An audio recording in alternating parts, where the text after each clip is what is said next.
Okay, I believe we are live, Jeffrey. Whoa. Are you ready for Xbox to blow your mind? Always. Well, Jeff, what are we doing here today?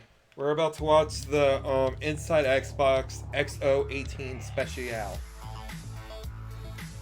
We are indeed, and it might not be anything too special, so we also have games that we can play while we're doing it. Can you hear everything, Jeffrey? Yeah. This is just the volume as we go, but... Yep, that's why I got my handy-dandy volume slayer. So yeah, we have my Xbox 360 plugged up, and we have Fable because, you know what announcement I'm wanting. If you can't tell. Banjo-Kazooie. Obviously. Yeah. Yeah, right. I think if you know us at all, you know Jeff is not expecting, but wanting Banjo, and I'm super wanting Fable. But I'm not gonna be like disappointed if those aren't there, because I'm not really expecting Fable. I think Fable 4 is in development for sure. Mm-hmm. I just think it's too far away. It's questionable their new game announcements. I think they said there will at least be some. I think. Yeah. So, I'm not expecting anything too crazy, but maybe besides the possibility of those. Yeah, generally, just talk a little bit about what you're expecting as I'm checking this. So, what's interesting is, of course, because this is happening, I don't need this on now, headphones on now, but, obviously, Xbox been promoting, putting up little teaser videos and graphics and stuff, and on some of the stuff today, they showed Kingdom Hearts 3 is gonna be there, pretty much, and Jump Force, so, getting news for those would be cool. Make me happy, but I'll have to see. Obviously, we're gonna see some Game Pass stuff. It gets me more excited than normal since I said it on the podcast that's not out yet, but I'm planning on getting Game Pass because at least at Best Buy there's gonna be a deal where you can get a year of Game Pass for $70, which is a $50 off the normal yearly price, so that's great. Let's see.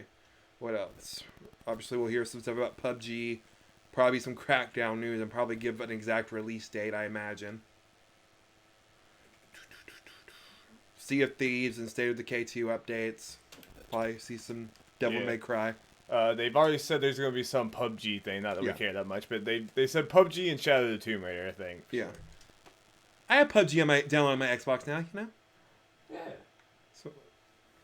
So they can announce something cool, and that'd be cool. They could. I forgot to update it from the Smash thing, but it should be updated now. Okay, let's see. What else could potentially happen? Can probably expect some ID at Xbox things. Get some... Make cool little indie titles, maybe some that will premiere on or come out day and date on Game Pass. That'd be cool. Maybe some more Ori information. That would be sweet. Made an Ori date. I would be definitely down with that. I could see that, especially since at Italy they said 2019, right? Or they said 2019 just in general, I think. Okay. Yeah. So I mean, they could just announce it and coming out in the first couple months of the year. Unless I missed something saying it's planned for sooner. Yeah. For some reason we're not getting audio from the desktop anymore. Good. Just keep talking. I mean, you don't have to, like, continuously talk. Let me see. What else can we potentially have here today? Oh, I know what happened. Darby knows what happened, guys. It's all okay. It's all okay, okay. You should be hearing that nice electronic music that Xbox is playing for you now. Yep.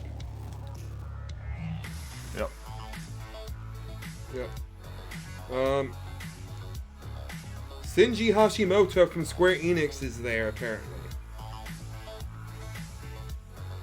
I'm having a brain fart. What does he do?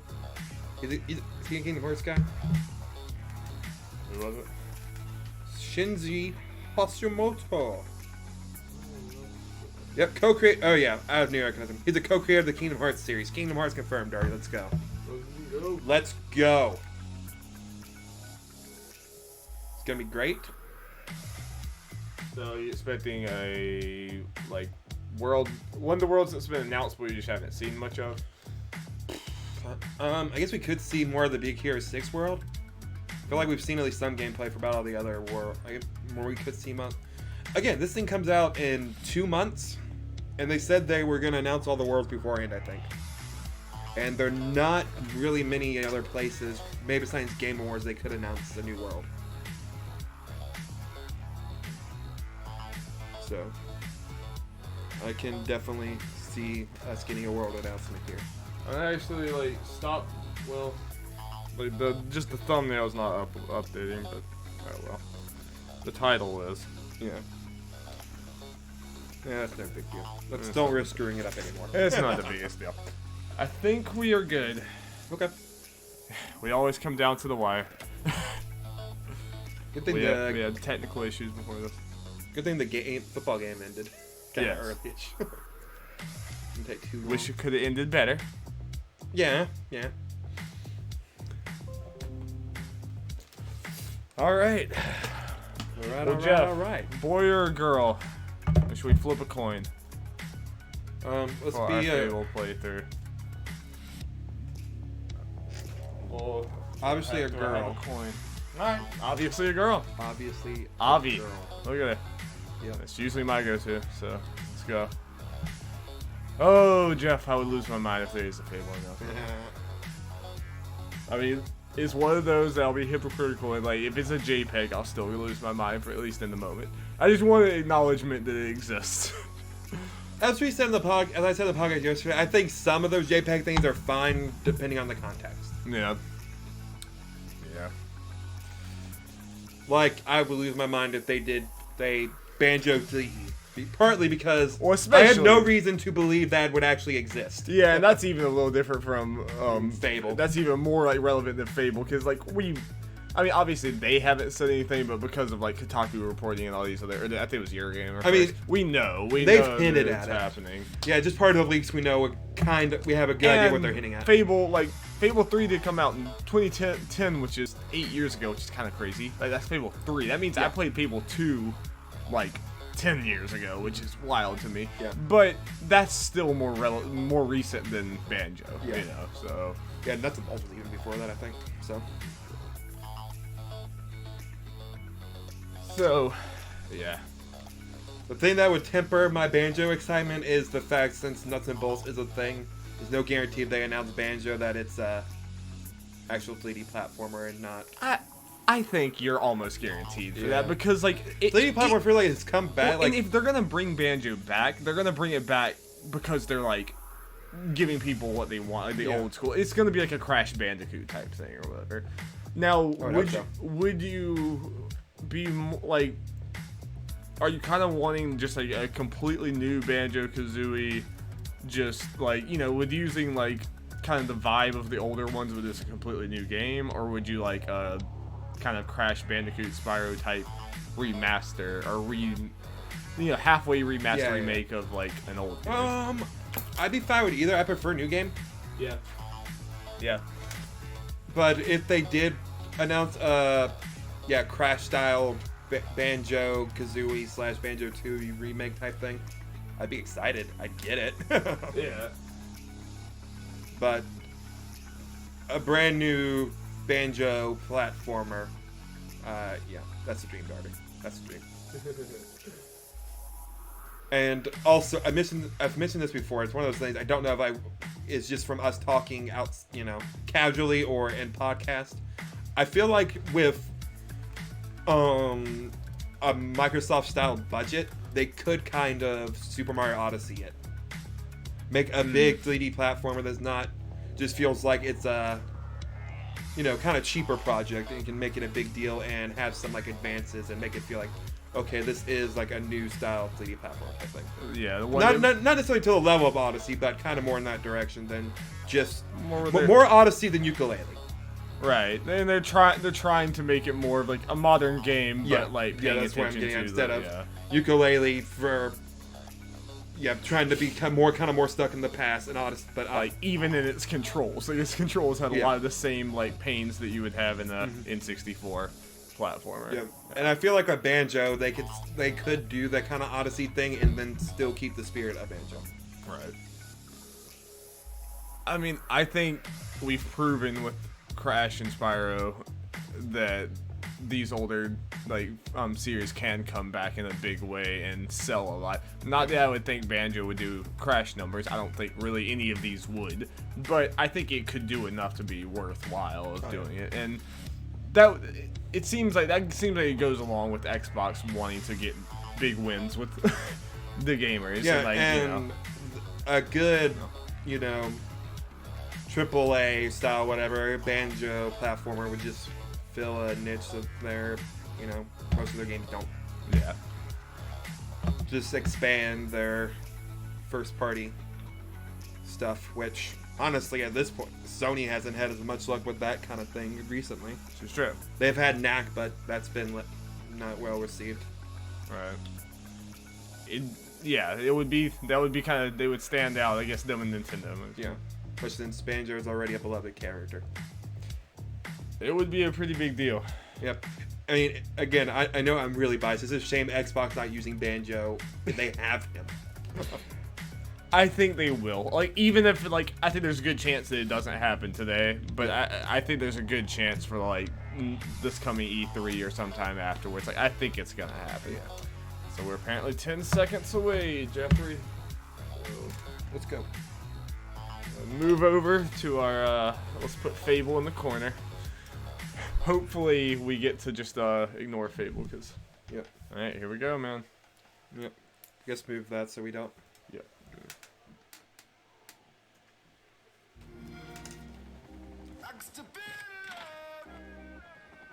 Are we just starting with Fallout? Live action Fallout trailer.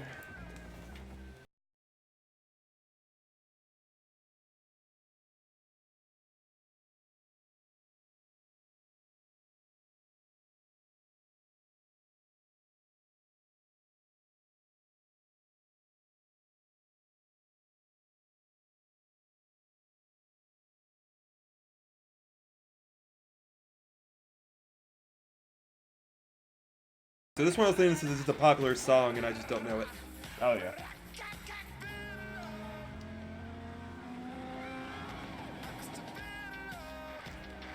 It's just a bunch of noises. They showed Master Chief in there, but they already confirmed Halo's not going to be here. Yeah, I think this is just generic Xbox hype. Okay. There is a stage, Jeff. It's not just the they're desk. Not couches. It's not just the desk and couches. That makes me more excited. Good sign. Good signs. Well, hello everybody, and welcome to beautiful Mexico City. Looks like a party, man. Inside Xbox is live, and our global X018 celebration begins now. Oh yes, we're so happy that you've joined us today for Xbox's biggest fan celebration of the year. Thousands of the Xbox family have joined us here in person, and many more are watching us live from around the globe. Welcome to the party! Those are like Banjo fans. Was there some Banjo merch? No. I'm just saying. There's just like a good crowd to announce Banjo. I'm just saying. It could be just a crowd of dogs, and Jeff would be like, "That looks like a good Banjo crowd." Yeah.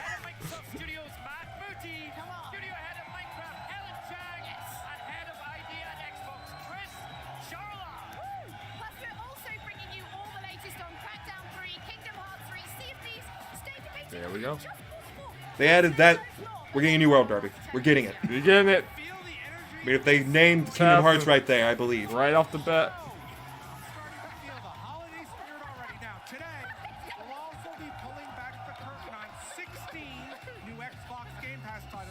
Okay. Let's drop hot into 16 new Game Pass titles. Without further ado.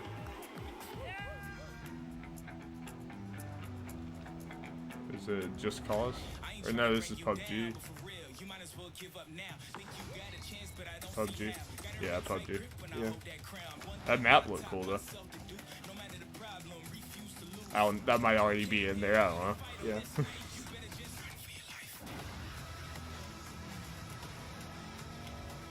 Made it sound like they were talking about Game Pass, so is PUBG gonna be a Game Pass title?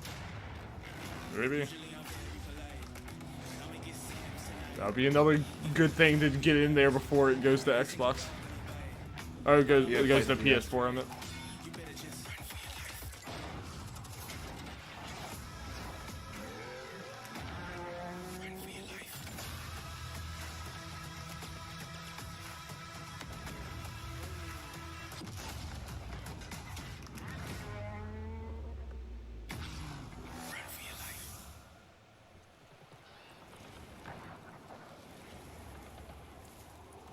Yep. Hey, nice. Yeah. That's pretty sweet. That is big. Yeah.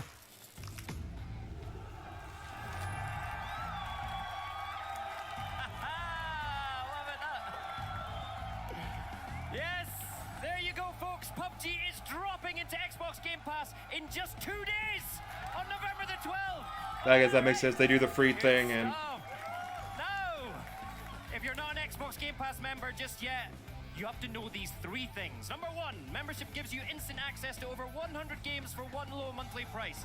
2, new games are added every month, including Microsoft Studios games like Forza Horizon 4, Crackdown 3, and all of your favorite Halo titles on the day they launch. 3, it's a brilliant way to discover games you wouldn't have had the chance to try before. So go ahead, step outside of your usual genres and comfort zones. You might be surprised at what you find. Oh, and there's one more thing as well. We are not responsible at Xbox. If you're so busy playing Game Pass titles, you miss out on holiday parties, dinners, or I don't know, sleigh rides. You do you, it's the holiday season. Some Xbox sleigh rides. Let's go, Joe. Yes, starting today, new subscribers will get the first month of Game Pass for $1. 1 month, $1. Wait, is that just 70? Or is that? Wait, what was that for exactly? first month of Game Pass. If you do it today, you get it for just $1. The first, okay. Available in Which- 40 different regions, so be sure to check your region for availability. Yeah, that's a good deal if you want to Yeah. try it The out. holidays, so you've been waiting for the right moment to try Xbox Game Pass. The time is now. I mean, I could just go ahead and get that, then use that code after it's done. Breaking news! Oh my God! On Inside Xbox, of course. Is the we code do. not a limited time Exclusive thing? reveals, Yeah. You know this, but what we really love is to bring you and you and you and you and you as close as possible to the game creators, so you can ask the deep questions you want answered. Even when we're broadcasting from the studio, which is very different from this, the community is always part of the show. Now, coming up, Rukari is going to do just that. He's going to step up his boom with Joseph Staten and This Crackdown 3. is a very like That'll make old sense in a minute. VGX feel, We will be like unveiling a the brand new, MTV never ones before and seen stuff. mode. But first, how about one of Yeah, them Crackdown exclusive mode. reveals? Now, here's an interstellar world premiere. It's from Jonathan Shea, co-creator of BioShock, and it's coming to Xbox Game Pass when it launches. Say Okay. hola to, and I love this name, Void Bastards. Void Bastards. Okay, that's interesting. Surprise, buttface! Do try not to die while action items remain unticked.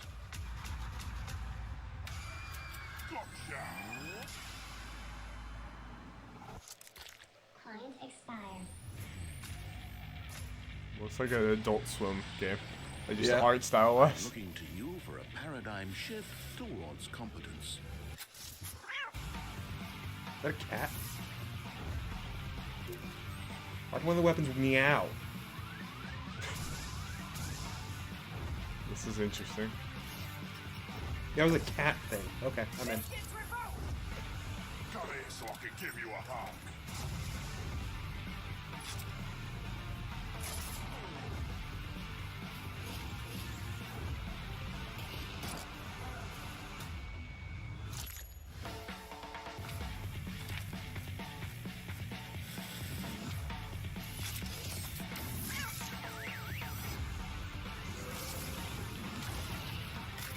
No respect for synergizing.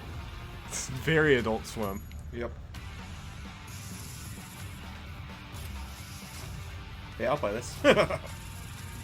I'm wondering about like price and stuff. Yeah. Action items ticked. Presented by Humble Bundle. Interesting. Welcome to Xbox Game Pass. You want to join our team? Do you know how to use one of these things? Yeah.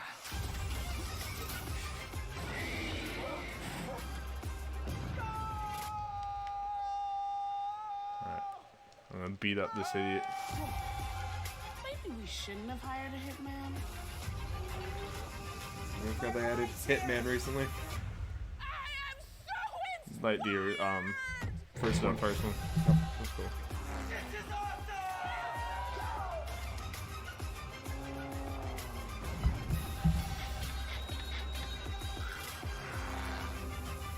What should I play next? Play over 100 great games with Xbox Game Pass. Join now and get your first month for $1. Here we go. What are you doing in my fridge, Commander Jackson? You gotta step it up, Terry Crews. The enemy should never see you come. You gotta get the jump on him, Crews. Get out of my gym bag. Oh, I see how it is. Okay. All right. Okay. I like they've just leaned into it. Cardboard cutout surprise. Oh. Terry Crews is great.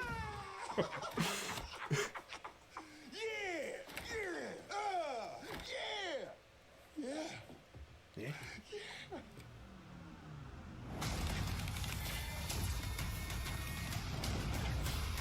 I don't think this story now is just like a one-time marketing deal, and then they're just like, ah, screw it, we need something. February 15th.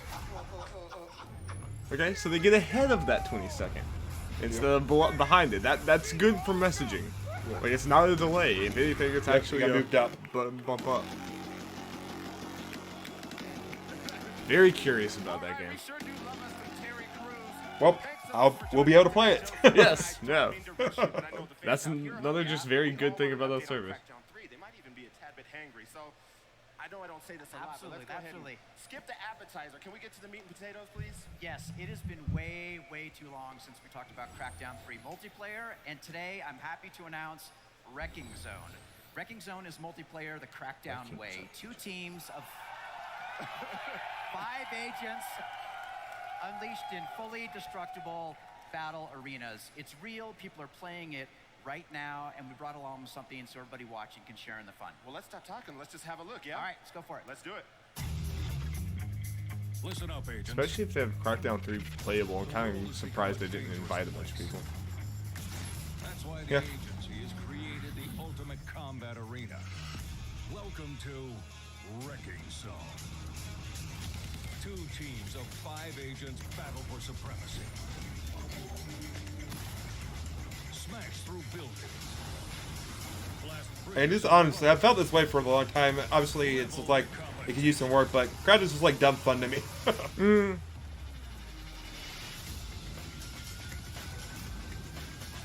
It still doesn't strike me as something I want to pay $60. Oh no, I agree. But again, but Game Pass, I'm going to try for sure. Definitely something you bring over and I just like goof around on. But I bring it over and we stream it at least. Yeah. Game Pass. Join today.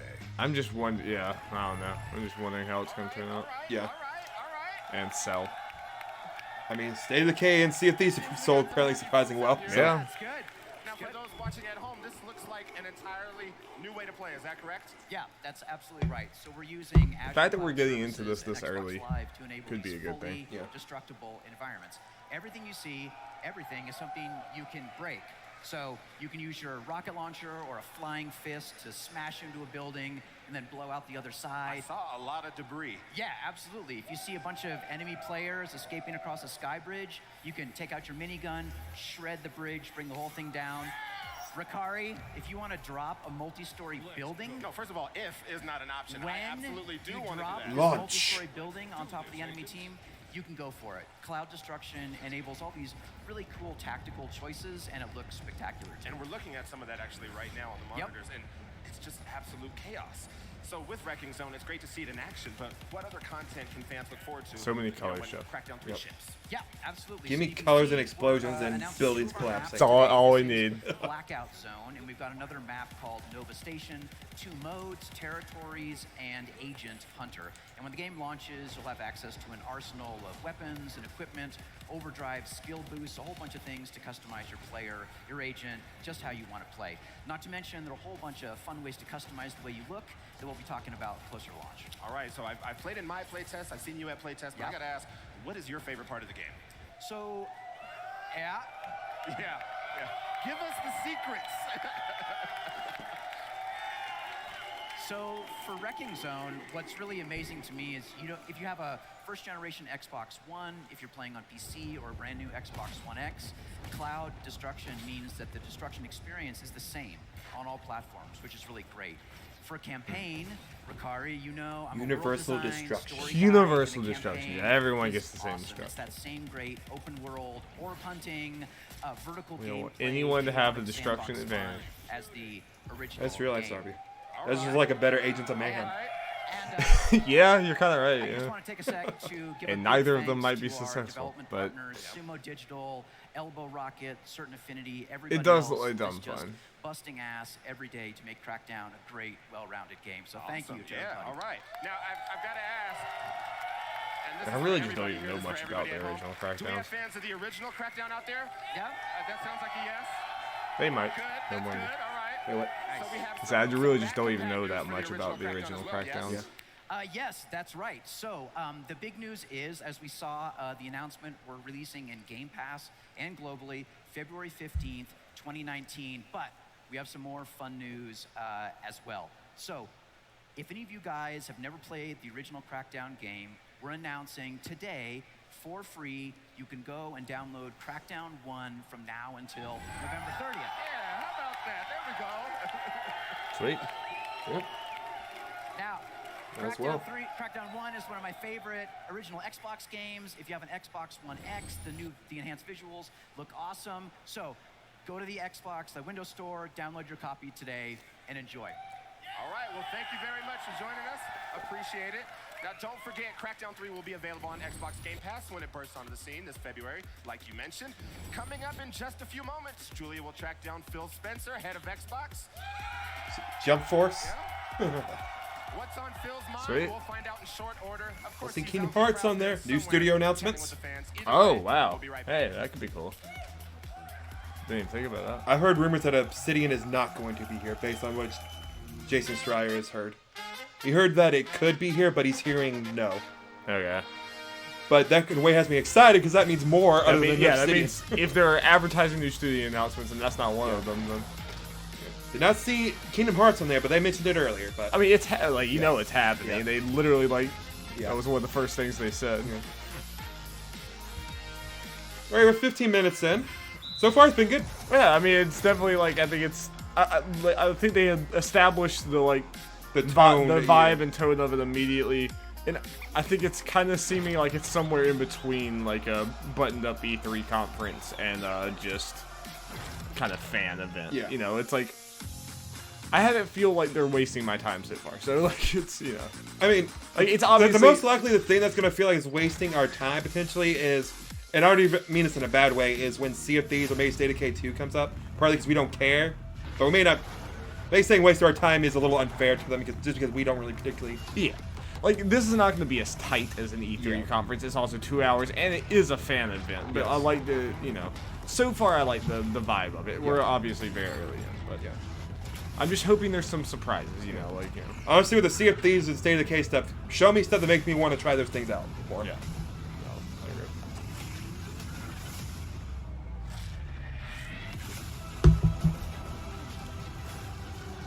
And they haven't made me want to focus on Fable, so.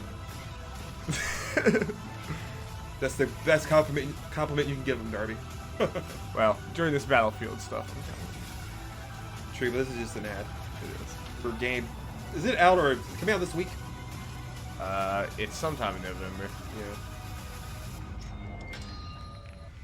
Probably will say it in a second. I know immediately where your bottle is. Find Magpie. Because played this game so many.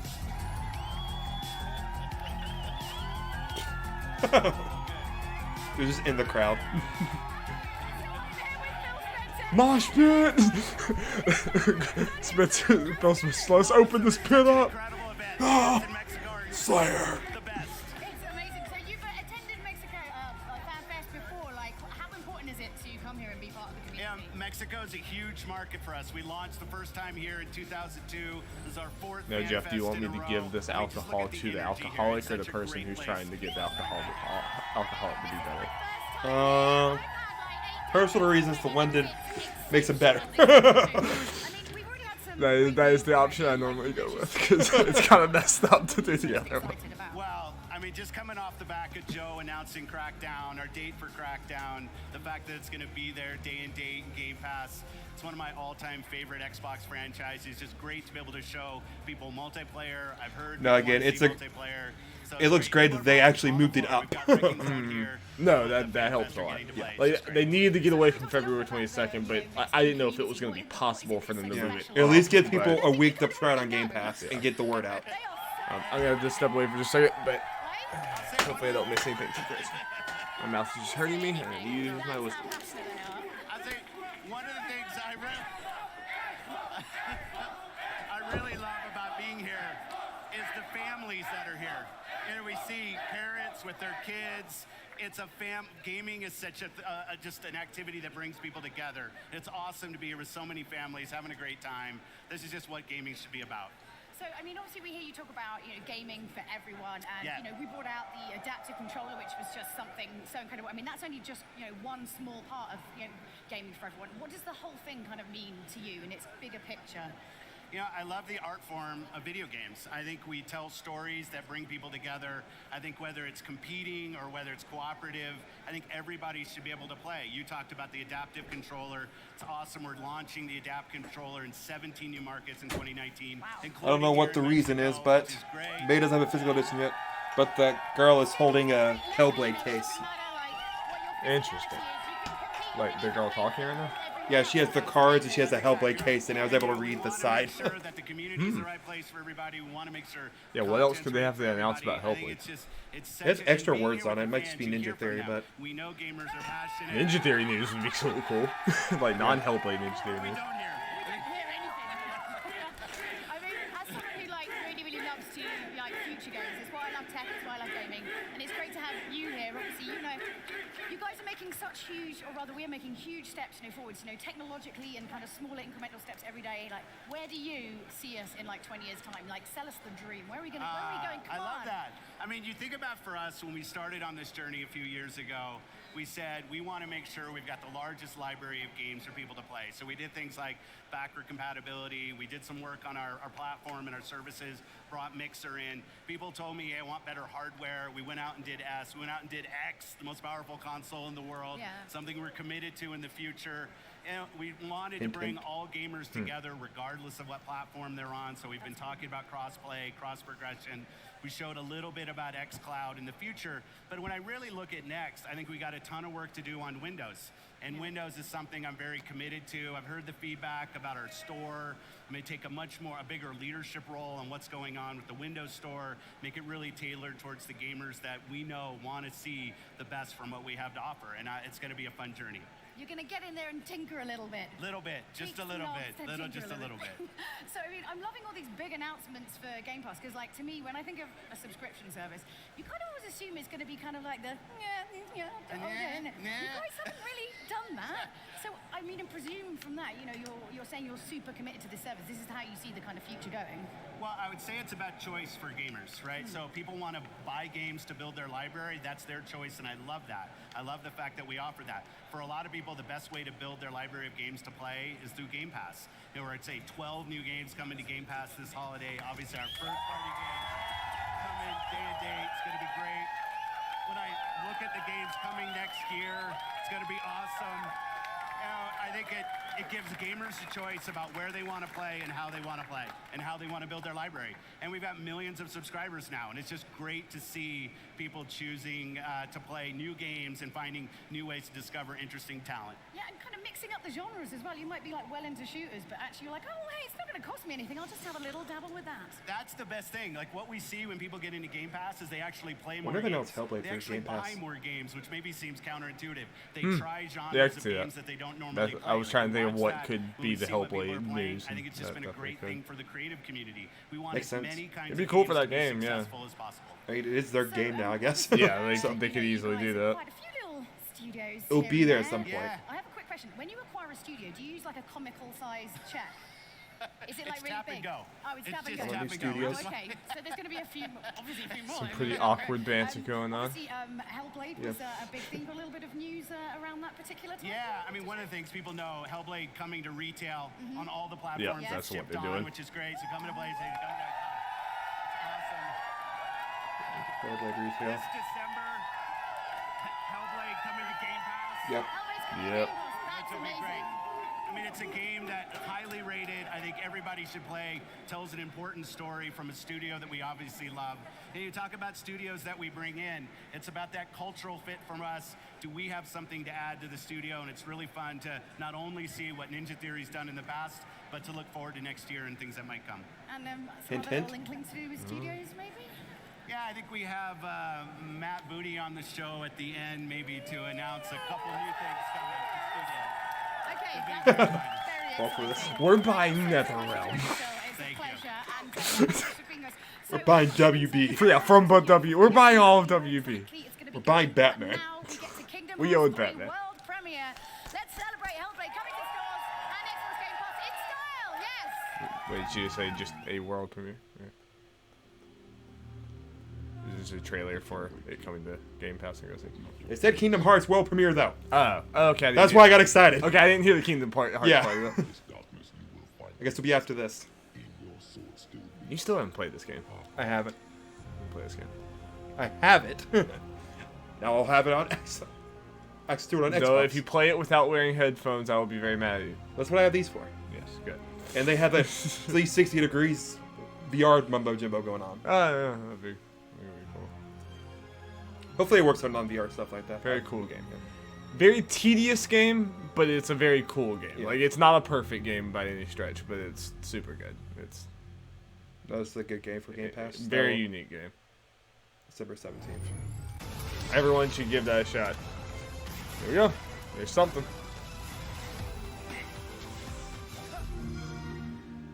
Okay. I'm not scared anymore. You know what I mean? I'm starting to. Wow! Pooh! Hey. It was a sign, Darby. The shirt was a What sign. matters is are we here from now on. Pooh's graphic style is different. Hey, loser! I'm useless. I'm chicken. We're not friends. I can count the number of times you and I have hung out on one hand. I'll be back to visit you. What? Dream Eaters. You and Or me are the friends now. little things from the phone game. The chest! Hand it over! Care to surrender? Tadashi wouldn't want there to be a Baymax that hurts people. Okay. Evil Baymax, let's go. Oh, what? Pooh's the mini game level. I need to see Tangled. It's a good movie. That Pooh cute. Oh, where's that? What? Look at how many there are. Yes, a Let's go. Non-kingdom. Oh, area. yes. Tara? Now we forge it. The ultimate key. The key blade. Yeah. Cool. Yeah. Are you satisfied with that trailer, Jay? Yeah, pretty simple. It's one of those things. The only really new thing is, other than some story stuff, is Pooh. Final Fantasy and Kingdom Hearts series, they're not just great games, they are landmarks that the rest So of does the that industry mean there's is probably a measured Pooh about world, and measured not against, just like and Pooh have a in it? special Like place in probably- our Yeah, hearts the and Pooh all world. folks Yeah, out okay, here cool. as well. And Did so we know that already? Or? No, people just all assume. Xbox games by someone It might have responsible leaked for or both of these series, something. Shinji Hashimoto from Square Enix. Thank you so much for joining cool. us, Hashimoto-san. So, Talk about it let's more. talk Winnie the Pooh. Winnie's played a role in Kingdom Hearts 1 and 2. What can you tell us about the 100-acre wood we just saw in Kingdom Hearts 3? じゃあプーさんの話をしていただきたいんですけれども、今映像にありました100エーカーの森に関して教えていただけますでしょうか。そうですね。まず今日はね、本当にお越しいただいて本当に感謝しております。 Well, first of all, thank you very much for coming today to talk, hear me talk. ちょっと説明するからちょっと聞いてちょっ So I'm going to explain a little bit, so if you could keep quiet a little bit, that would be much とね appreciated. ちょっと聞いて。 Pooh is very important. to Square Enix and their culture. Yes. Some would say they were built off of poo. We're getting that Winnie the Pooh to Xbox thing. 今回もですね、最新作3でもプーさんは100エーカーの森という形で、登場します。で、特に今回ミニゲームたくさん入ってるんですけど、例えばレミの美味しいレストランなんかは料理を題材にしたミニゲームが入っています。あとはクラシックキングダムとして LSI のミニゲームなんかも入っております。で、プーさんと随分遊んでもらいたいんですけど、ミニゲームがたくさんある中で今回パズルゲーム Mini game, Jeff. Let me fight Eeyore being controlled by the bad guys. パズルを題材にした可愛いミニゲームを用意してますので、ぜひ皆さん楽しんでください。The Winnie the Pooh world has been in the series until now as well, but in Kingdom Hearts 3, in the 100-acre woods, you can enjoy playing the mini games, as it were in the previous titles, and you could also enjoy interacting with Winnie the Pooh and his friends. Now, Kingdom Hearts 3, there are many mini games in there, such as the one based off of Ratatouille, it's a cooking mini game, and also LCD mini games called the Classic Kingdom. They like it. They like it. We also figured that we didn't have any puzzle games in the game yet, and so for the 100-acre woods, we decided to have puzzle-like mini games in there, so you'll be able to enjoy cute puzzle games. They like the puzzles. They like the puzzles, and they love the gameplay too. Because we have Kingdom Hearts 3 playable here at X018. It's right over there if you haven't played it yet. I can tell you it feels great. So, what are some of the key advances in gameplay that fans can expect in Kingdom Hearts 3? Kingdom Hearts 3が現行世代機で初めての展開となるんですが、開発チームにおいて Xbox One や Xbox One X のエキストラパワーを Think this is the last, or do you think this is the last time Kingdom Hearts is shown before release, or do you think there's gonna be another event that they come out at? Could be at Game Awards. Yeah, dude. Yeah. How much left do they have to show? I don't know. Based on the number, I can't imagine it being more than like maybe one more world. One more Disney World. It seems to go in the strategy of there are less of them, but there's more, just more involved. But yeah, there are a lot more to them, and they feel more like actual worlds than just kind of simple place settings. Yeah. Which I'd rather have that than just a bunch of worlds than empty, just a bunch of worlds and not much like, involved in them. Like it's just well, if you're in the Tinga world, looks great. Yeah, and it's a lot more involved. It's weird. Is it weird to like this again? Just from the outside looking at it, it's striking to me how like great sometimes on these worlds they show like these characters, like some of these characters that I know before, and like just the like environments, they look like way better than I ever would think they would look. And then they zoom into some people's faces, and I'm like, oh, those are some bad facial animations. It's like parts of that game look stunning, and other parts look like yikes. That could use more work. Part of me feels like it's the Disney stuff that looks the best. And yes, it is. Then the original usually stuff is the more questionable thing. The original characters and the Disney characters look like they're in different games. But not, you know, I'm sure it's not going to be the biggest deal, but that's something I've definitely noticed. Oh no, I hear it, yeah. They're probably like, okay, we got to keep Disney happy. We got to keep the big mouths happy. Make sure the Tango world looks gorgeous. Yes. I mean, if you're gonna put more work into something, there's definitely that. Yeah. But since the Disney stuff is big, I mean, it's what really sells the game. At least a big chunk of it. I do think this game's gonna end up really good, but there's definitely probably gonna be some things that you notice, like, okay, this is probably a result of its tortured development. Like, there's gonna be some things that I feel like are probably gonna come out a little half-baked, but that's every game. And a lot of people think that it was the president of Disney, but it's just so funny, like there's two guys talking at the beginning where he's like, I'm seeing you doing it or whatever, and then it goes to the takeover. I'm like, holy shit, this looks amazing. So we took a couple of days after that to really sit down and talk about the details, and that's how Kingdom Hearts came about. It's amazing that a chance encounter ended up leading to something we're still talking about 2 decades later, and you all love Kingdom Hearts. I mean, it all came just from that. I told you. So, before we let you go, is there anything else you want to share with us today? 最後にご共有いただきたい情報、新情報って何かございますでしょうか？ですね、まあ FF の話でいいのかな。はい。最新情報でちょっとファイナルファンタジーの話もしておきたいんですけども、最新情報としてまあいよいよですね、マイクロソフトさんの力もあって、Xbox のYou can download Final Fantasy VII Remake right now. You're like, Darby, we're shutting the stream down. 日でいよいよ Xbox One および One X で遊べるようになりました。ぜひ皆さんこの機会にもう一度 Exclusive on Xbox. チャレ Jeff, ンジ I'm して遊 stealing んでい your きたいなと思うのが一つ。それと先日ローンチしたばっかりのワー What a twist. ドファイナルファンタジーマキシマですね。これも遊べるようになっておりますのでぜひ Fall back out of your chair real quick, grab my bag and run. It'd be one of those things, if you didn't have an Xbox, I would legitimately consider, like, maybe it's time to finally get an Xbox. Hey, we're going on a shopping trip, Darby. We actually want to talk about Final Fantasy here for a Please, little bit. go for it. You want to hear about Final Fantasy? I was right, Jeff. Final Fantasy 13, 13-2, and Lightning Returns on the Xbox 360. But now we actually have backward compatibility for Xbox starting next week. Starting next week? Yes, not yet. It will start next week. But we will have that. And also, we just released World of Final Fantasy Maxima on the Xbox One platform. So it would be much appreciated if you go look at that. And on top of that, we also are going to bring the legendary Final Fantasy titles 7, 9, 10, 10-2, and 12 to Xbox next year as well. So it would be much appreciated if you could look forward to that as well. Hey, might as well throw that in there. 3 more Final Fantasy titles coming to Xbox in which you Coming to as we Switch said, and Final Fantasy 7, 9, 10, 10-2, We knew about the 12, Xbox and summons, the just new news. recently released this week, World of Final Fantasy That came out like Maxima right after coming in, Oh wait, yeah, I forgot which is about that. amazing. Yeah, it was just So, announced there, but it I in wanna the thank same you so much for announcement. joining us. Yeah, but it wasn't as advertised. It makes sense to throw it in here. Yeah, but that was. I kind of completely forgot just because.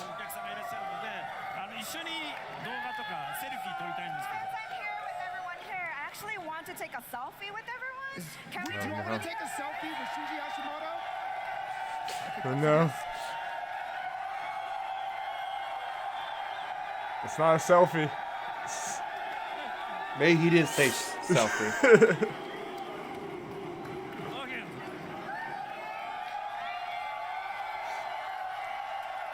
Best part of the conference. Dude. Okay. He's going to get more than one. You can't stop him.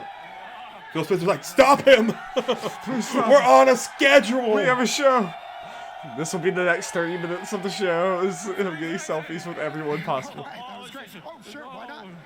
Hey, come on! Okay. That was amazing. Thank you so much, Hashimoto-san. Don't forget, Final Fantasy, Kingdom Hearts 3 is coming January 29th, and, well, Xbox Game Pass is like, well, a very special guest star on this show. We've already announced 2 titles already, but more is better, right? Do you all want more Game Pass? Trying to look at his teleprompter. Let's get more. Yeah, let's get more. Let's get more, Jeff. Yeah, let's get more.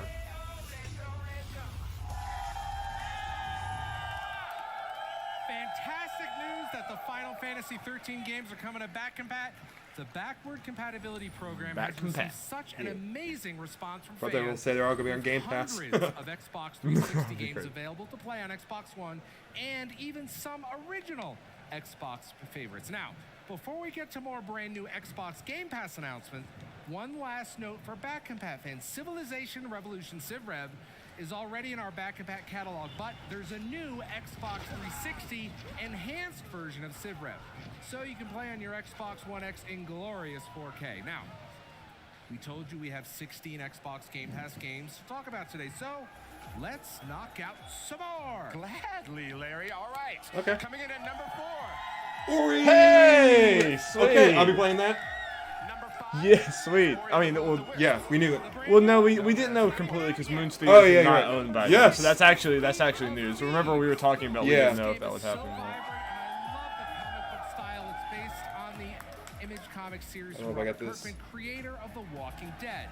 The Oh, best cool. part is that it's coming to Xbox Game Pass when Ricari? You tell me. Today! Sweet. Right now. Go download it right now. Well, after the show. I got to play it. It's actually pretty fun. That's a lot of fun. All dope. right, and the one and only, Ori and the Okay, Blind Forest let's is see. one of the most Yes. critically acclaimed. Well, Metroid I have video no games of this excuse to not play it now, generation. Darby. No, this game Maybe is not so right good. away, but I'll get to it Around some the point for sure. industry. You can game's play it so with Game good. Pass on December 20th. All right, and then the highly anticipated sequel, Ori and the Will of the Wisps, will join Yes. Xbox Game Pass the day the game launches in 2019. Do you expect to shed a tear in that one?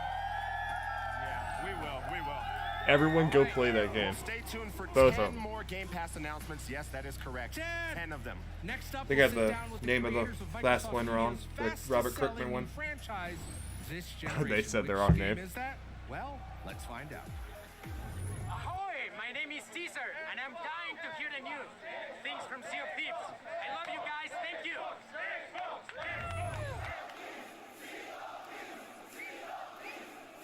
You really want to see a Thieves? Really wants some pirate man.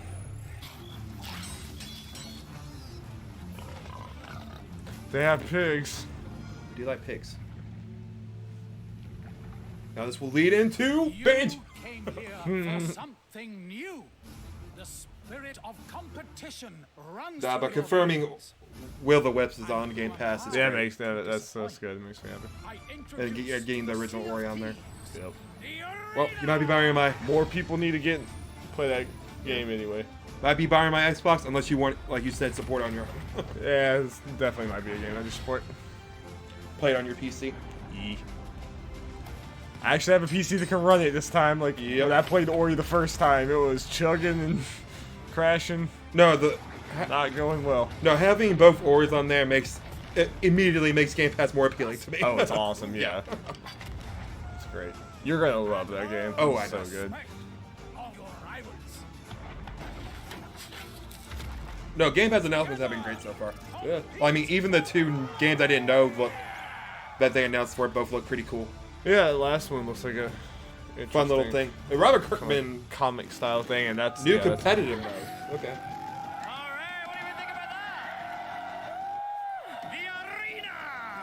Well, I promised the Walking Dead show. I really like the Walking Dead comic, and Robert Kirkman's a good comic writer, so it's based on his work. Yeah. I have Game Pass. I'm never enough to try it at some point. Hi, how does that feel? It's pretty good, right? Sounds like we've got some Sea of Thieves fans in here, right? It's been good so far, Darby.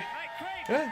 How far are we in? 30 seconds. 30 seconds. Tell us About 40 minutes. Sea of Thieves and remind everyone how this amazing We're getting game works. we got through a lot of the big ones. Yeah. Got through Crackdown, Sea of Thieves, and Some announcements PUBG. coming. We still got 10 more Game Pass announcements. They already went ahead and did PUBG and Ori. And all the Crackdown stuff. Yep. I mean, let's break Arena down. So obviously it's a whole new way to play Sea of Thieves. What are we doing? What's going on?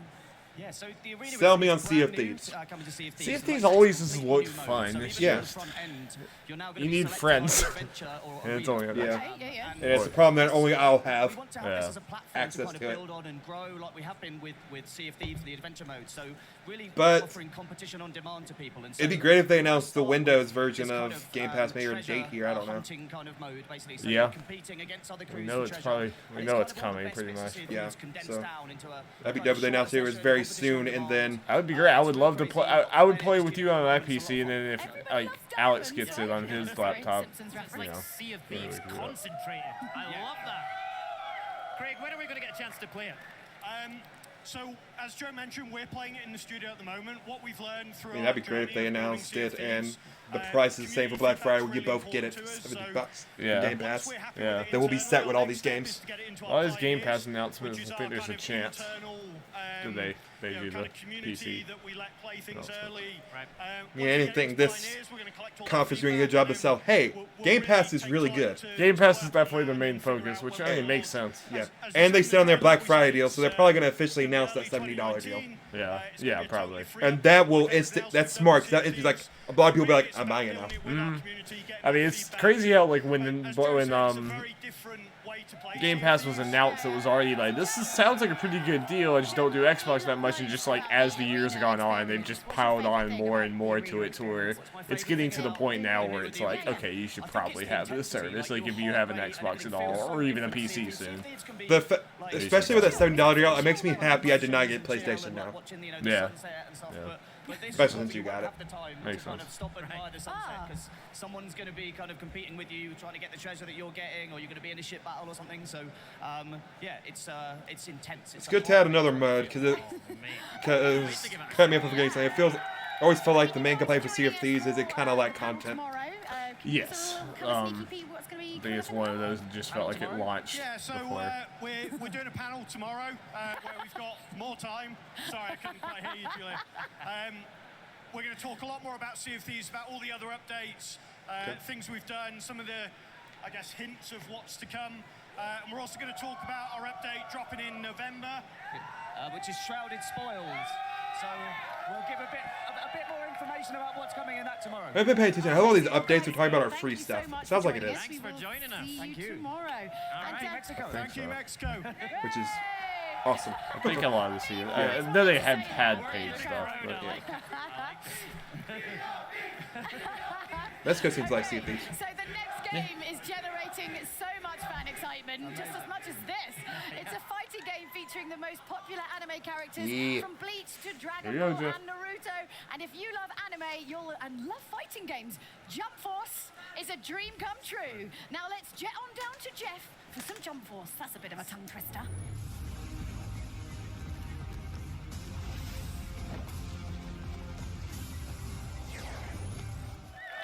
I'm here now with Diego Paramillo. You're the Bandai Namco community manager here in Latin America. Now, Diego, Jump Force is one of those games whose very existence blew people Time to away. party, Darby. Look at those hats. look at those hats. Jeez. Oh man, the thing is, like, we have one of the best manga IPs there. We have Dragon Ball, we have Naruto, Yu-Gi-Oh, and much more to come. So I like the it's Yu-Gi-Oh part. all the best Yu-Gi-Oh. IPs from Shonen Jump, from Weekly, there. Well, you know what? You didn't just come here with words. You came here with Yes, video. yes, Let's turn please, around on this big turn screen around. Okay. and let's look at some brand new world exclusive Jump Force video. Yes, Tell us what there we're you seeing. go. I'm gonna explain New this character? a little bit. You Golden can see, Frieza. Yeah, Super build Saiyan up Blue. to it, Jeff. Super Saiyan God Super Saiyan transformation. For Oh, this is Goku. announcement. We've known And this. It's We've gonna known be on this. the awakening part of the game, and it's just amazing. This when you press the RS button, you will get this super strength in Goku, and you can see now versus Freezer. It's just incredible. This is the super Call him Kamehameha, Freezer. I'm and triggered. it's gonna be amazing. I feel like all the games in This is just the someone they Bandai sent series, out all the there fights and with knows Dragon No, Ball Freezer is a Fighting, name in Naruto, some it's places, just but I'm still crazy triggered. over-the-top effects, and this is like even a level above that. This is up to a notch. Like you can see there the Galactic Frieza Dawn from was Vegeta, Vegeta's name? and now this battle I is thought you just called incredible. Vegeta Frieza. I really No. Be the same. No, Frieza's I is really beating up. like also the scenarios you can see here in Paris. It's just amazing, and this is one of my favorite parts. This is Golden Goku, Frieza whatever. that you've seen him in Dragon Ball Super, and it's gonna be playable like that in Jump Force. So the battles are gonna be just out of this world. Are gonna be such powerful battles between these characters that it's gonna be just awesome. Yeah, we have no doubt. These teams just tend to really go over the top and do the manga and the anime justice. Yes, I'm just so excited. The best thing for me for this game is that it's So so weird easy they're to in, get like, into New this York. fighting game because the controls are gonna be exactly the same for all characters, but all characters are gonna have different moves. So it's gonna be really easy to catch and very difficult to master. I hope that's good, not it. because they don't have a whole lot more time to learn to master. Game's coming out pretty soon. When do they get to play it? There you go. You can play it. I think they like it. I think they like it. There you go. It's coming on February 15th. So just please Jump Force. Look at it, we bought it. Unit to fight. So we're gonna finish with a Genki Dama, everybody. And you have something for people at home? There's a Yes, hashtag or something? we have a hashtag Oh. right now. So please take your Yeah, that's favorite kinda lame. picture around the Fan Fest, and with the hashtag Jump Force Fan Fest, just upload that picture, and we're gonna give some surprises to you. We're gonna put them on our social media channels, the best ones, and after you give, I'm gonna give some surprises to everybody. I think this guy, he brings surprises, so you can trust he's got something for you. Now, coming up next, a world premiere State of Decay 2 trailer that introduces a new add-on. Darn. That's lame. That was a whole bunch of nothing. Four-letter word that starts with F. Free. What do you think I was gonna say? But first, there's a reason I'm wearing this hat. I want to wish a very happy birthday to Xbox One X. Oh, look, Thank it's you, got his own Julia. little hat. I didn't get a hat. They drop it and break it. Only a year-old, but it is the world's most powerful console with hundreds of games that look stunning that are. Yeah, they need to promote it. I'm surprised they didn't have a character, considering all they've been crazy with character announcements. Yeah. I mean, this is the most since the announcement, the most like shown, it's been seen like the biggest thing. But yeah, it's weird. It seems like they like to announce characters in very like anticlimactic ways, like in magazines or just in a little like social media post. Yeah, with Yugi. I mean, I know it's a much bigger deal in Japan, the magazines and stuff that they announce things. I mean, they've been announcing about a lot of other different conferences and type thing, or not conferences, but conventions, but smaller than this. Yeah, at least I think they'd be smaller. Yeah, that was just like a hey, this game is coming and it exists. So.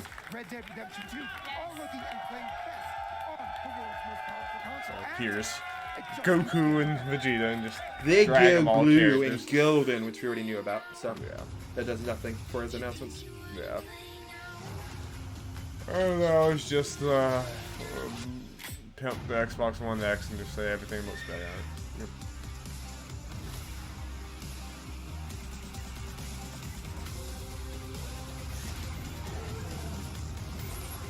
Yep. Anthem isn't even out yet. Yeah, how do we know if it looks and plays best on Xbox One X? Yes. It's not even a game yet. Are we even sure it's real? BioWare was lying to us But this whole I was time. reminded of the Jump Force thing. Jump Force and Crackdown come out on the same day.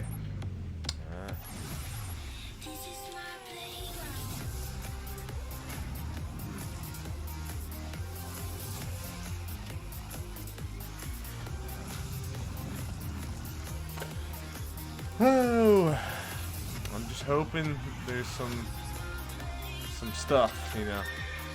And not that it's been bad. I'm just hoping. Yeah. I'm hoping there's that one thing where we're like, oh, shit. You get a big reaction. I mean, those Game Pass, a couple of those Game Pass games could be brand new, like Microsoft titles. They put Will the Wisp on there. Yeah, that is exciting. I'm glad that's the case. Okay, sell me on it. This is your time. You have Jeff's attention. You have Jeff sitting in a room watching this.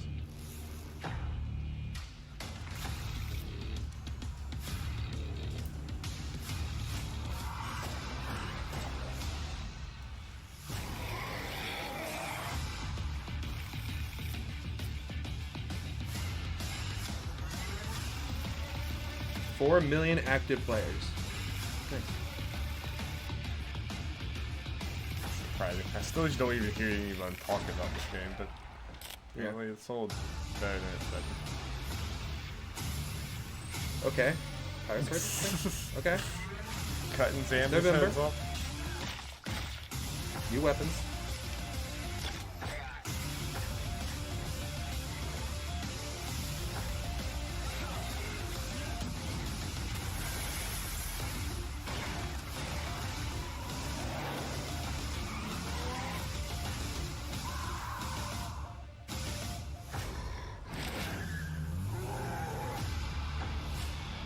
Zed Hunter update.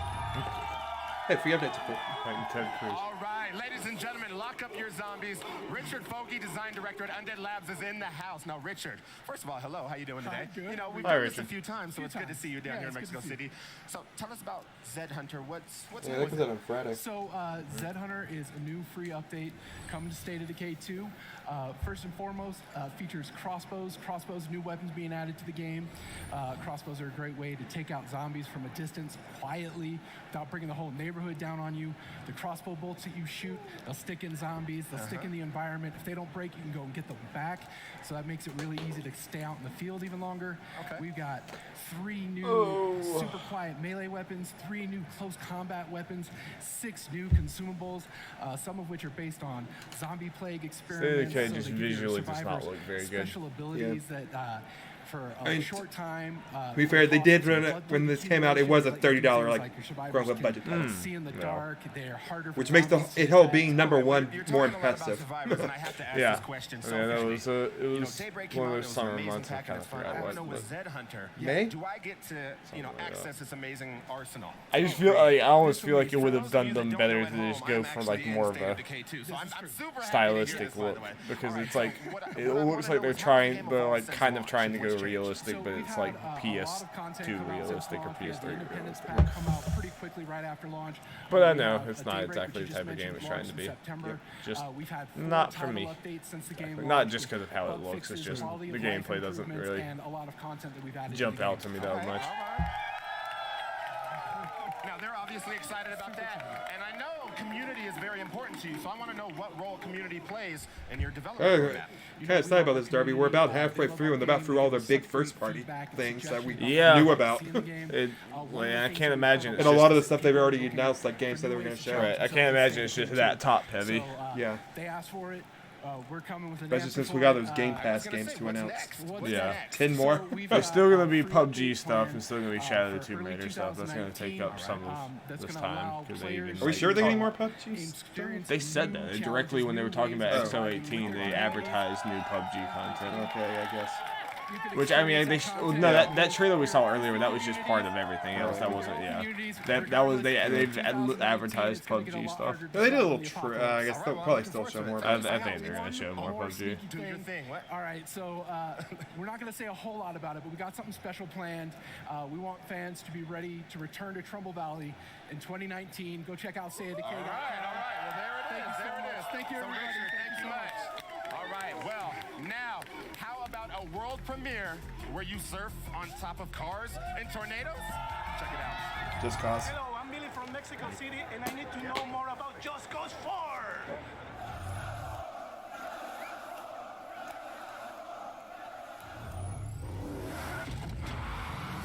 Explosion Simulator 4. Yeah. With this time with weather and stuff. Brandon Jones is hype. I mean, these games also look like dumb fun. We're just like, this is kind of a game that I would have enjoyed in a different video game era. But now we just have too many games that I can't even get enough time to play the games that really speak to me. So I don't have time for this. This is kind of where like Far Cry once like had a place in my gaming rotation. But I've missed 2 Far Cry games now. So.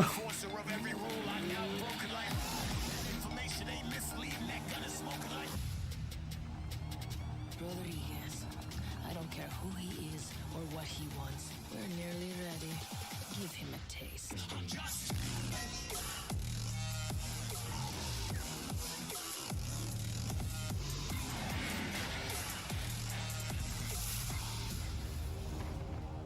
Guys, come see this.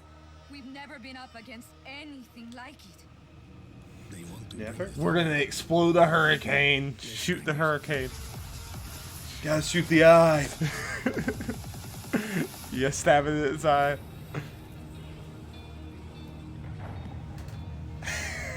Man versus tornado.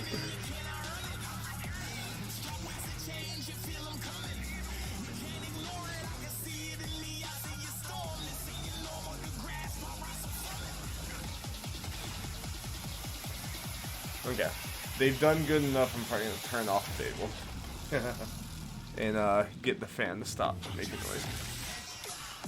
So good job, Xbox. You did it.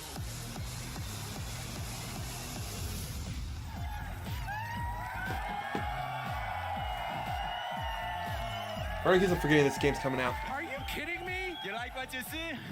Francesco, that's amazing. Allow me to introduce Francesco Antolini from Square Enix. Hello, guys. And he is going to attempt to tell us what we just saw. Welcome. You saw madness, chaos, destruction, creativity, awesomeness. All rolled into a tornado. Yeah. Now, the Just Cause series has been That's what I forget. This is Just Cause the Square Enix thing. How does the new one compare? Just keep that How does bar, it it breaks it, compare? and they put even higher. We have a lot more tornadoes. I mean, I have played every single game. So many tornadoes. More explosions. And I can do that. with the power of the Xbox One X, you can have 5 times as many explosions at once. Never seen explosions like this. Yes. And we definitely felt that you guys wanted even more tools to do even I more. like how like there's some goofiness in that in the trailer, but once we get the gameplay, it's like, oh, this is just suddenly becomes a lot more goofy and explosiony. Yep, it's just like it's just they know what it is. With the word, right. And this is the new grappling hook. with, you know, millions and millions of different combinations. What do we see here? Because I just saw him. It looks like a type of grenade launcher, but he's exploded. That's great. Yes. So what I you think saw Just there, Cause 3 is like, I think we have it on PS Plus or you know, something. it's It was the one of secondary those. fire of your sniper rifle. Each weapon comes with a Yeah, I think secondary Just Cause fire. 3 was a Right. PS Plus game at some point. Sometimes it's like an assault rifle as a grenade. Sure. Sometimes it's a little bit more crazy, like your sniper rifle as a homing rocket, right? Which is Makes perfect. sense. Now we see Just it, but Cause! yeah, somebody just asked, but why? Just And Cause, he says, bro. because. Just cause, man. Why'd you do it, looks Jeff? fantastic. Now the game Just has cause, really for? grown over the past few years. and tell me about the evolution of what you've seen gamers want. Tell me what I want. They just want more explosions. We've learned they don't really care about anything other than We the did explosions. a lot of surveys and stuff, and we realized what the fans really want more than anything is explosions. And death and explosions and more. Actually, the one thing was boobs, but we wanted to not get an AO rating. Yeah, we kind of have to. Yeah. Get your limit. But explosions was a second. Not a close second, but a second. Double down on that approach with Just Cause 4. Yeah. So you can really be a master of your word. Now he just pulled down a jet here, and now he's using the grappling hook to jump in, because that's the way you roll. Oh yeah, of course. Right. I mean, this looks amazing. Let's roll. It's so there's a lot more vehicles and a lot more, obviously, destructibility, of course. But tell us a little bit about. Brandon Jones isn't gonna have time for Smash. He's gotta play Just Cause. Where in the world? Where did the boat come from? This is a crate that fell in the water, but the boat was so much bigger. You can use to have fun with. It's science, For Jeff. example, Yep. you got an industrial crane as a telescopic arm. Yeah, I like in the trailer sometimes when it's more story focused, they try to be serious. Then we see gameplay, it's like, nah, we know what kind of game this is. We know what this is. Right. Yeah, so this type of mentality. Right. So what I've noticed in the Just Cause universe is every tool has multiple things you can do with it, right? Every Your tool imagination causes is your something to limit. explode. What we say our motto is, In if the you world. think you can pull that off, then you should be able to pull it off. Yeah, So- it's very cinematic. We're seeing now. We see it in the distance here. We see the tornado. Tell us about the tornado. You saw it in the distance because the tornado Flying is not squirrel. part of just a mission, right? Right. In pure Just Cause spirit, the tornado and each other extreme weather event is actually roaming the world. It's always there Pretty for you. awesome. Say lure black candy. Tornado is right? always You there. You can trap a tornado using wind cannons and so on. It was Flying a- cars Jesus going into Christ. high challenge, both 'Cause from a why technical not? perspective, but I have to say we pulled it off. Now, if my house gets pulled up into the tornado, am I gonna land in Oz? Is that a best tank thing? You will learn Train? how, Sure, you know, Jeff. to control your way around. Right. You gotta. Yeah. It looks fantastic. I cannot wait. Thanks, Francesco, so much for Thanks, coming Leo. by. And it's on Game Pass right Pick now. up the Xbox One X Enhanced Just Cause 4 on December 4th. It makes a terrific gift for the adrenaline junkie in your life. Now, the holiday season isn't just about wish lists and gifts. They did The have most Black important Friday part is giving to deals on their others. things. That is going Let's to see take how up some you can time be too. part of giving back for the holidays. That's how. Okay. Oh yeah, I get to run through this. All right, I'm really, really excited to tell you about this. So earlier, Phil Spencer talked about gaming being the great unifier. We see it all around us here at FanFest. Gaming brings us together like all of these amazing fans right here. Now, that's right.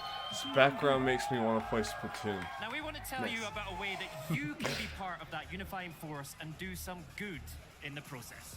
So beginning today, we're proud to announce Give with Xbox. Starting right now and through to December the 9th, we're asking you to post those photos on social media and share with us what gaming together means to you. Use the hashtag Give with Xbox. For every tagged photo, Xbox is going to donate $5 worth of Xbox products and services up to $1 million. That's right. I've got the head for Dr. Evil as You well. do. You should have done that line, Gray. Wow. Yeah. And check this out as well. The donations will be distributed amongst 4 incredible gaming charities that really exemplify the spirit of gaming together. Child's Play, Gamers Outreach, Special Effect, and Operation Supply Drop. We are now within the Child's Play second was hour, founded in Darby. 2003 by the have creators of reached Penny it. Arcade, and they donate toys and games to children's hospitals are in it now. around the world. That's amazing. Amazing. And Gamers Outreach That's good. Foundation provides portable gaming kiosks to hospitals and raises money for various charities through gaming tournaments, which is also hugely worthwhile. Incredible, yeah. Now, Special Effect is our next charity, and it's a charity that's very close to my heart. I'm pleased to say that I've been ambassador for them for about 5 years now. Now, this amazing charity uses tech like modified game controllers and eye control to put fun and inclusion back into the lives of people with limited mobility. I mean, some of the bespoke rigs that they make are just incredible. Really, Just really special. incredible Work.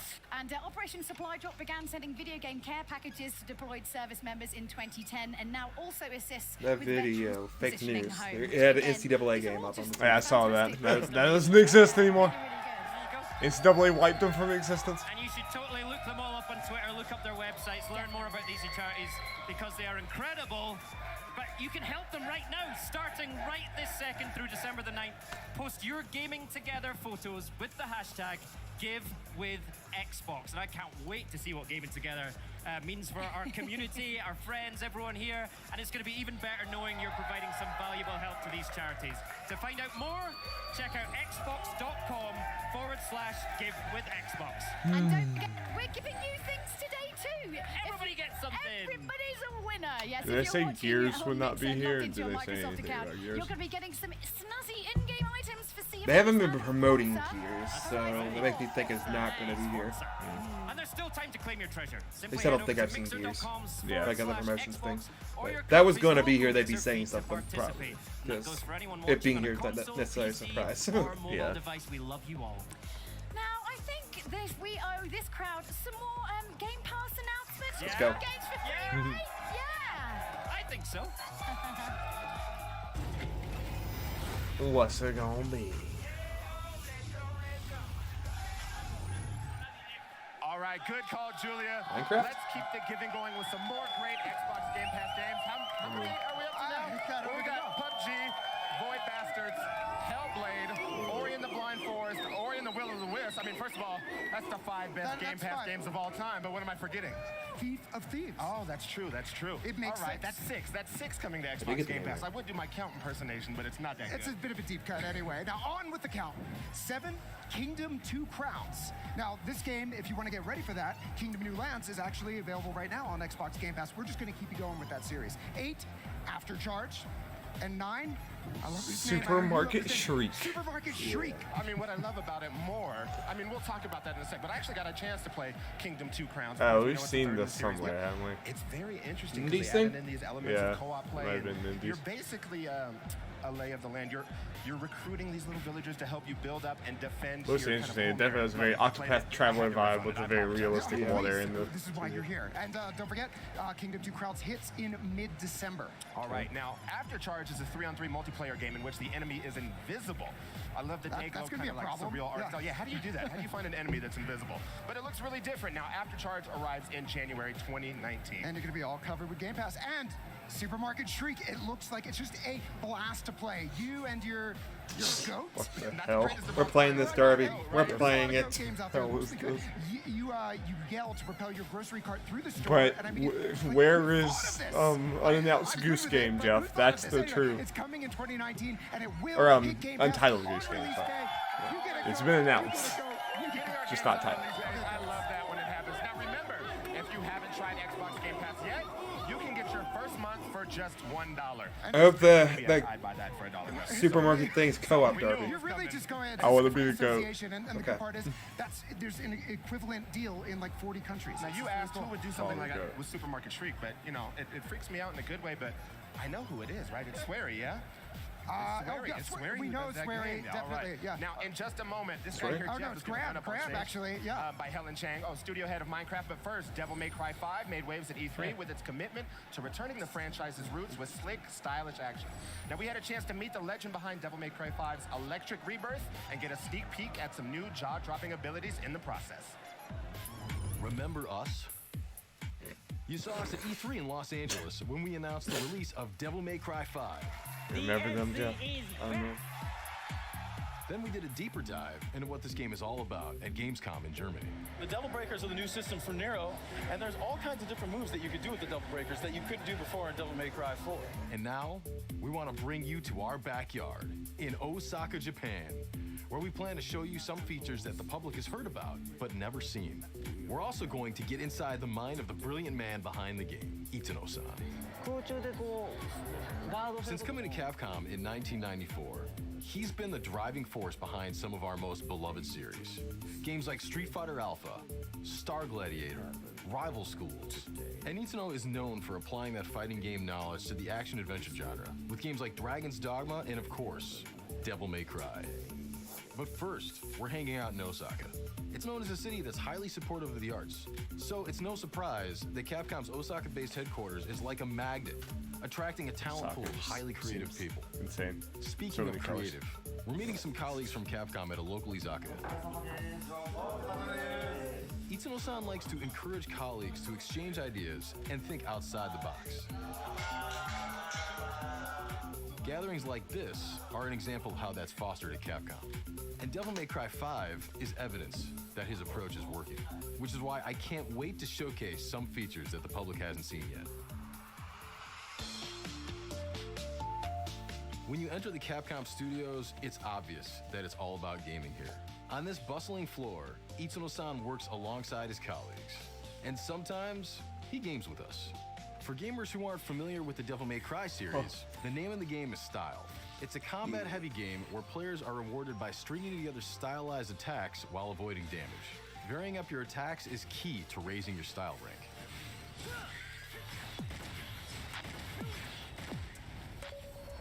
Itsuno-san, Devil May Cryについて。As we discussed Devil May Cry, Itsuno-san lets me know that his priority is to create action-adventure games that are tighter, more challenging, more hardcore.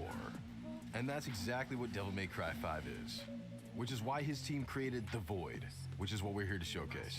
The Void is a place where players can experiment with enemies, weapons, moves, and combos.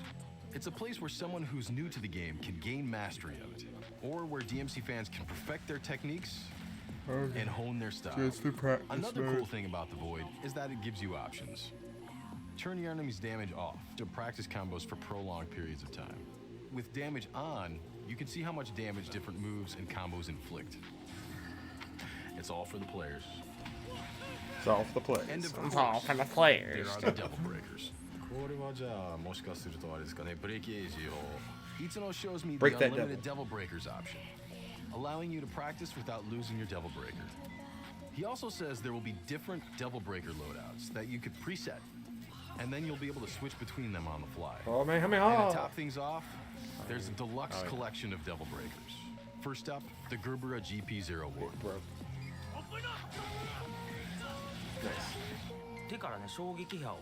If you're already familiar with the game, you know the standard Gerbera uses shockwaves to repel projectiles and send the enemy flying. The Gerbera GP01 takes away the ability to repel projectiles, but it adds movement options. You can make Nero shoot up into the air, or if he's This already in isn't the it. air, he'll shoot down to the ground. Wait, what? I hope Next, this isn't the it for Pasta Devil May Breaker. Cry. Why pasta?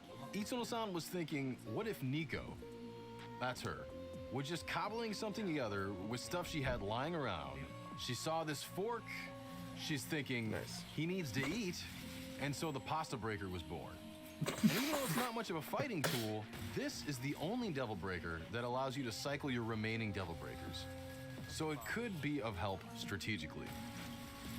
For the next one, Itsuno-san takes us out of the Void and into gameplay.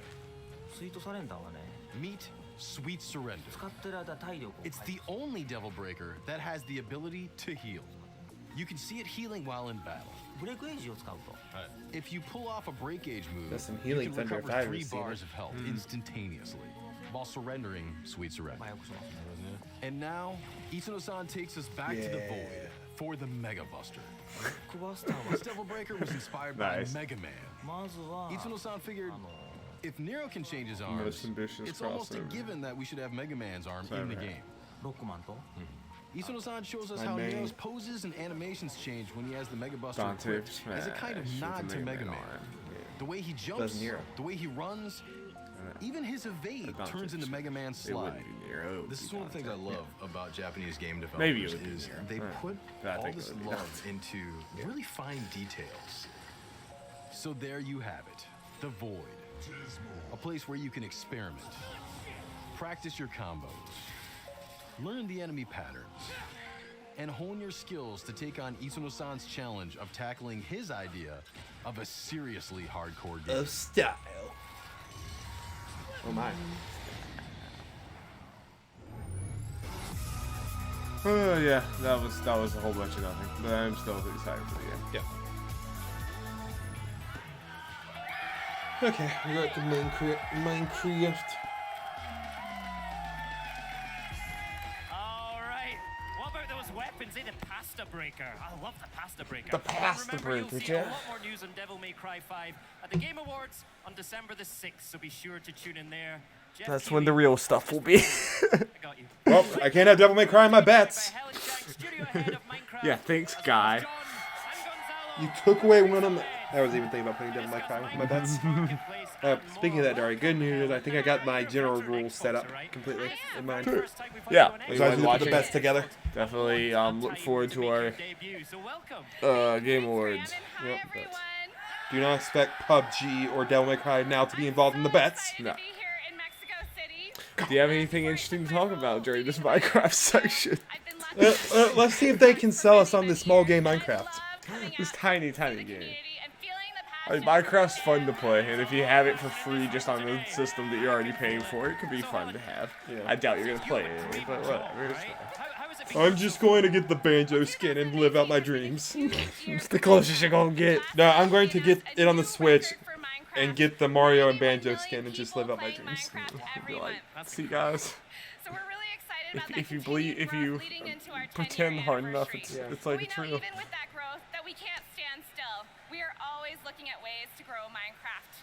And Our so last Minecraft guest, Earth Masahiro Sakurai.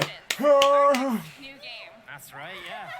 Minecraft Dungeons, what do you think? And we're here to announce so excited Phil about it. I loved it Spencer is when a I saw the playable video fighter in Super Smash Bros. Just because you're working on other games within the Minecraft universe, you'll still be updating Minecraft itself, right? Of course you are, yes. Of course, in Prince money, of course we're doing this on the one. Minecraft Marketplace every single week. So our community is incredibly creative, and through the Minecraft Marketplace, we've been able to change their or empower their love of creation Not a into car. a career. I can't believe Steve's going to be in Smash Bros. We're really excited to have Can't believe Minecraft car to share their experience. and Dragon. Give up for John and Something in Gonzalo for Smash Pixel Bros. What if they announce Minecraft Pig? It's just a pig from Minecraft. Yeah, why not? We got Porno Fan. Anything All the rest of the characters are just like generic So things. I feel like something's missing. I need to expand and create more. Right. So I started to make mods. I create a bunch of different creatures like dinosaurs, lions, Motorcycle. COD, elephants, even Godzilla. Minecraft on motorcycle. Then There's I elephants. Look, Jeff, there's need elephants. a way to share all my creations. So That's I found John. Yeah, so I met Gonzalo. I created a website some years ago called, through my website I met Gonzalo. He submitted the best content, so when the marketplace was announced, it was obvious I had to team up with him. Right. And we created Games pixel by maps, acting like and, Super Saiyan, so believe far Vegeta, and it's been Golden going Frieza are great. actual news. He's an Argentinian. Nah, and they I'm got in Sweden, duped. and it's Yeah, if they got been duped. going really good. This is one of the things I love so much about Minecraft is that it brings people together all around Yeah. the The world face of in madness. this amazing community. Now, John, you've got some brand new I'm stuff gonna that came kill out you. just an hour ago, right? Tell us Well, about it. I'm going to have to kill you now. Consume your soul. Really cool, where you can explore mansions, drive speed, light scrolls. God, just making it right. Yeah, and you can fly helicopters, airplanes, decorate your own mansions. So we are very excited to finally. All right, release Jeff, it. where are we at? You guys What's will the play it. banjo percentage at this point? 100%, am I right? I feel like you Yeah. deserve. This is fantastic. Thank you both. Now, you're both going to be on a panel tomorrow. Gonzalo, are you excited about that? Yes, very It's excited. going to be great. You think they're gonna have one more thing, Zinger? As it shows, as a strike you, as a show, it has a big climactic, like, I can see it. Hey, Awesome. Now, Helen, boom. before we go, I believe you have something fun and also incredibly cute to share with us. I do. I say if they had like even This is when we expected like a bunch of game announcements left and right as far as like big games. No. One of the ones you always expect one, so I can see one at the end. And even if not, I'm not gonna be like, oh, this sucks. Oh, why we were here? That's be good. Thanks for joining us. Let's take a look at the video. This story begins like most classics, with sleeping animals, on the brink of a feud that would last centuries. Panda, ruler of the bamboo forest, and Cat, ad hoc leader of the viciously kill each other. Tribe, locked in serious slumber. A nap-off the likes of which had never been seen. So To the unrealistic. They winner, would the kill jungle. each other. To the loser, exile.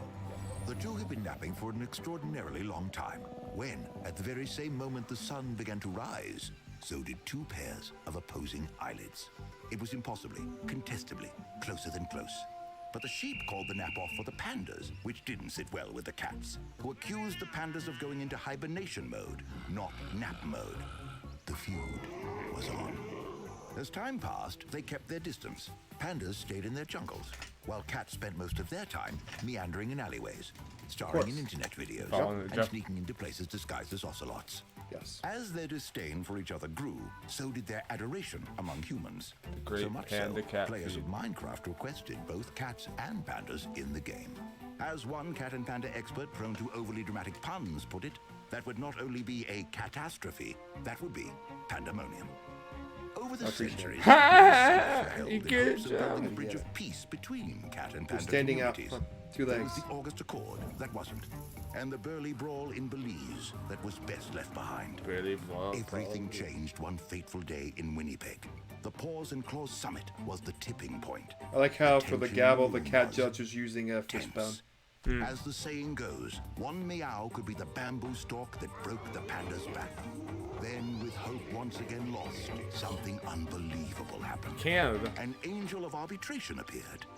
What's with a going stickered on? I don't laptop. freaking. She was a no, game Jeff. developer, there to show them a world where cats and pandas could co-purr and co-growl in harmony. What is this leading to? Is this some cat panda mode, or is this all and just? panda folklore? A world where furballs What if big this is and all small just announced Panda the roamed cats are just and in the cajoled, game and that's it? And naps were napped for pleasure, Okay. not for dominance. Put more work into this This announcement world video than you did. was Minecraft. All was silent, except for my narration. Then the rising sound of a meow and growl that hadn't been meowed and growled for hundreds of years. Two blocky light bulbs went off at the same time.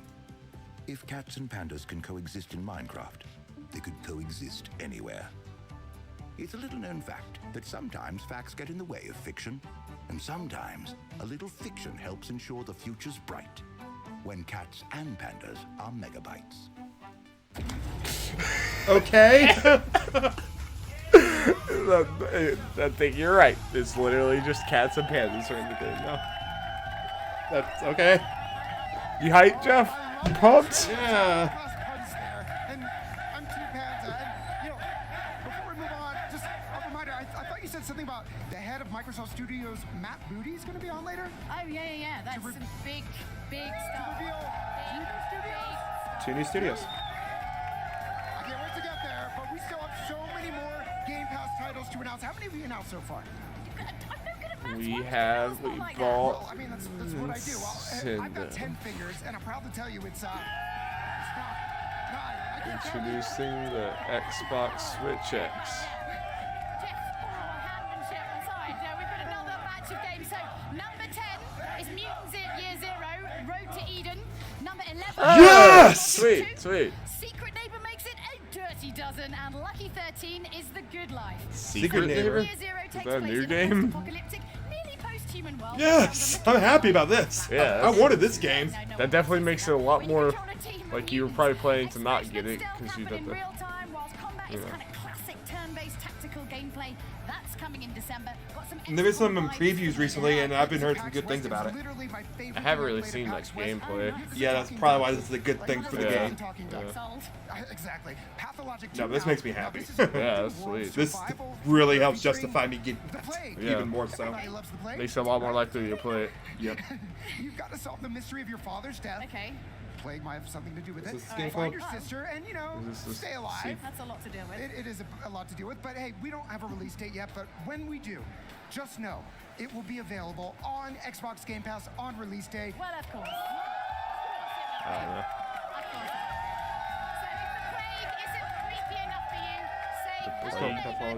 Secret Neighbor, a Secret multiplayer Neighbor. social horror Is game this- set in the Hello Yeah, Neighbor it's a universe. multiplayer Secret version Neighbor of- will come to Game Pass when it releases. Of course it will. Of course it will. Apparently, And it's Hello Neighbor pretty wasn't creepy, even actually. good, so. And finally, Nope. The Good Life. Now, this is a game. Oh, the swearing Stay game. with me here. It's about a Ah, photographer. yeah. I thought that was. There was like, wait, is that it?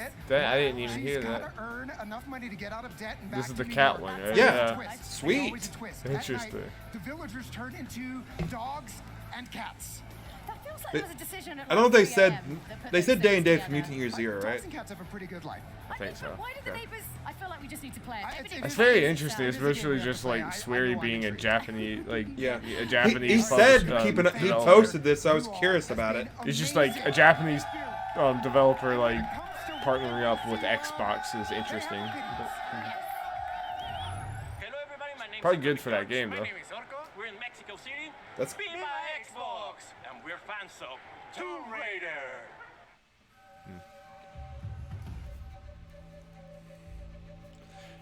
Now they have to sell me. Am I actually going to play this?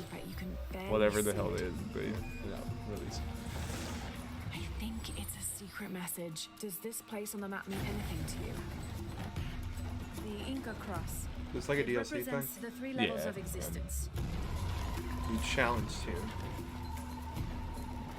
If it's only challenge tombs, maybe not. But I don't know. Play some Oak Core. Oh, that's interesting. That definitely wasn't a thing.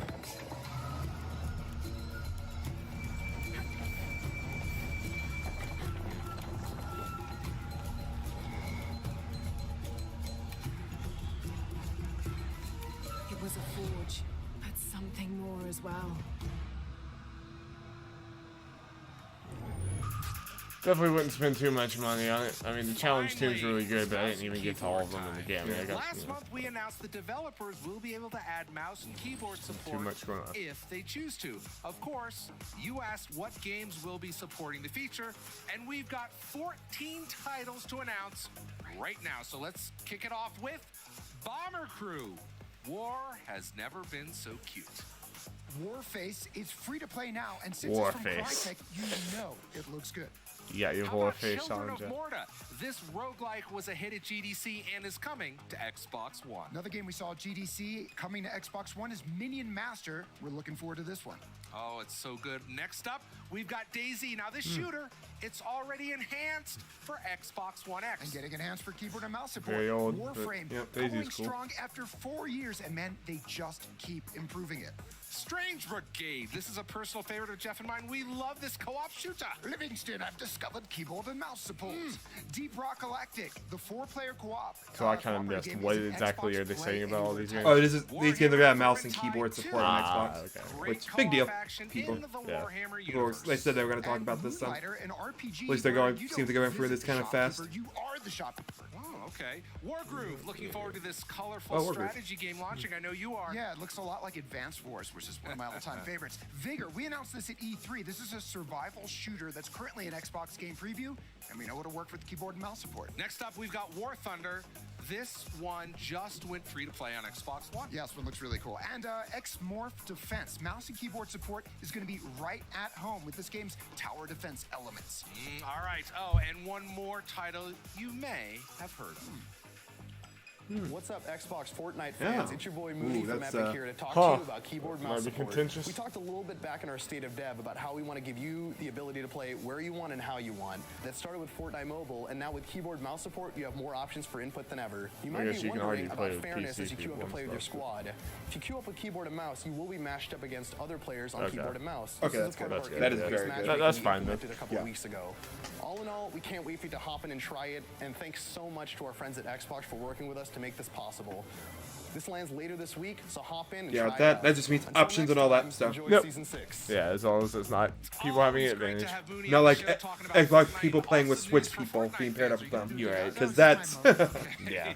And we can confirm that Fortnite and many other games will enable mouse and keyboard support on Wednesday, November 14th. That's next week. It sure is. Now, the games are exciting, but I'm also fired up about the hardware. As usual, yeah. Of course, you can take your standard USB keyboard and mouse, plug it in, and have it work. But it's my pleasure to announce today that Razer is our exclusive partner for design for Xbox mice and keyboards. That means they're designed from the Very good. ground Mutant up Year for Zero gaming on and good Xbox life One being on and Windows Game 10 Pass has me hype. Yeah, that's And that's Ori. sweet. That's unexpected. dynamic Yeah. lighting features. Especially who's doing Mutant Year Zero? Wait, who's publishing that? I'm not sure. I don't know if it's anyone. I know. That was definitely a little bit of an unexpected thing. But we're seeing more of these, like, that range of third party people going on to Game Pass. Day and date. So your keyboard could flash red to alert you. The more that happens, the more it will continue to happen. By lighting up a row of different keys. The more it happens, the more Game Pass will sell. The more, other reasons. So. Yeah. Hi, I'm Min, CEO of Razer. We are the global leaders in gaming. Yeah, there's no keyboards reason. and mice. I don't know if they said necessarily day and date for Mutant Year Zero, but there's no reason not to. Now that they announced before the game come out, because now Xbox people have no reason to buy it. Yeah, I imagine it's day and date. We can look that It's up. the I world's imagine. first wireless mechanical Either way, keyboard I'm and getting mouse. Does that have a release date? From the ground Yes, up it's in for the December, like the Xbox beginning of One December. and Windows Oh, PCs for some reason I to thought that was reinvent 2019. No, gaming unless it got pushed on back the and I couch. didn't know it. We'll share all the details with you. Yeah. Yeah, I just Sharing haven't looked into at it much. CES. Yeah, Stay it's not tuned. long though.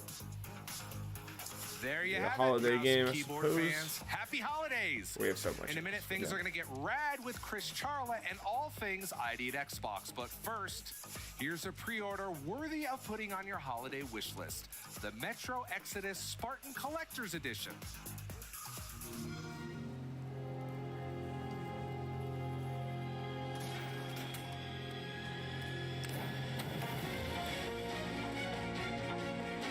Hope they don't spend too much time on Forza.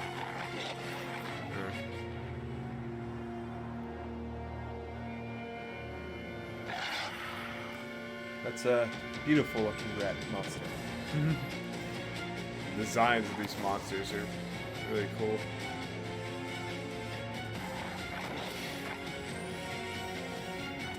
World premiere statue.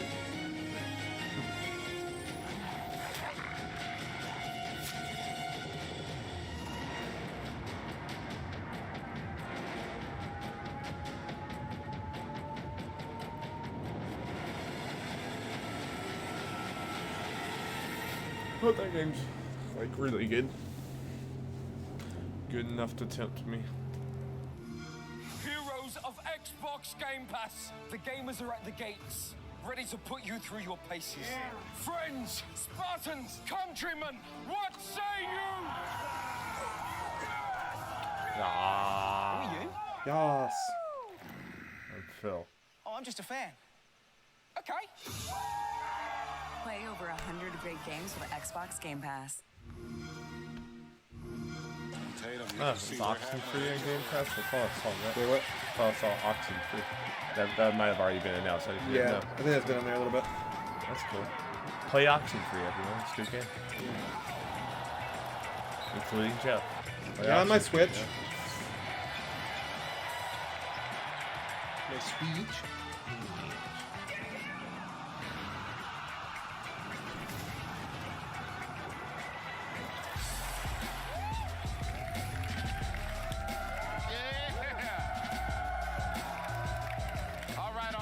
Who's ready for ID at Xbox? I'm excited to be joined by Chris Charla. Well, first of all, because you're awesome, but even more excited, Chris, because you're always, you're dealing with some truly imaginative, fearless developers doing really interesting work. So first of all, welcome. Thanks for being here.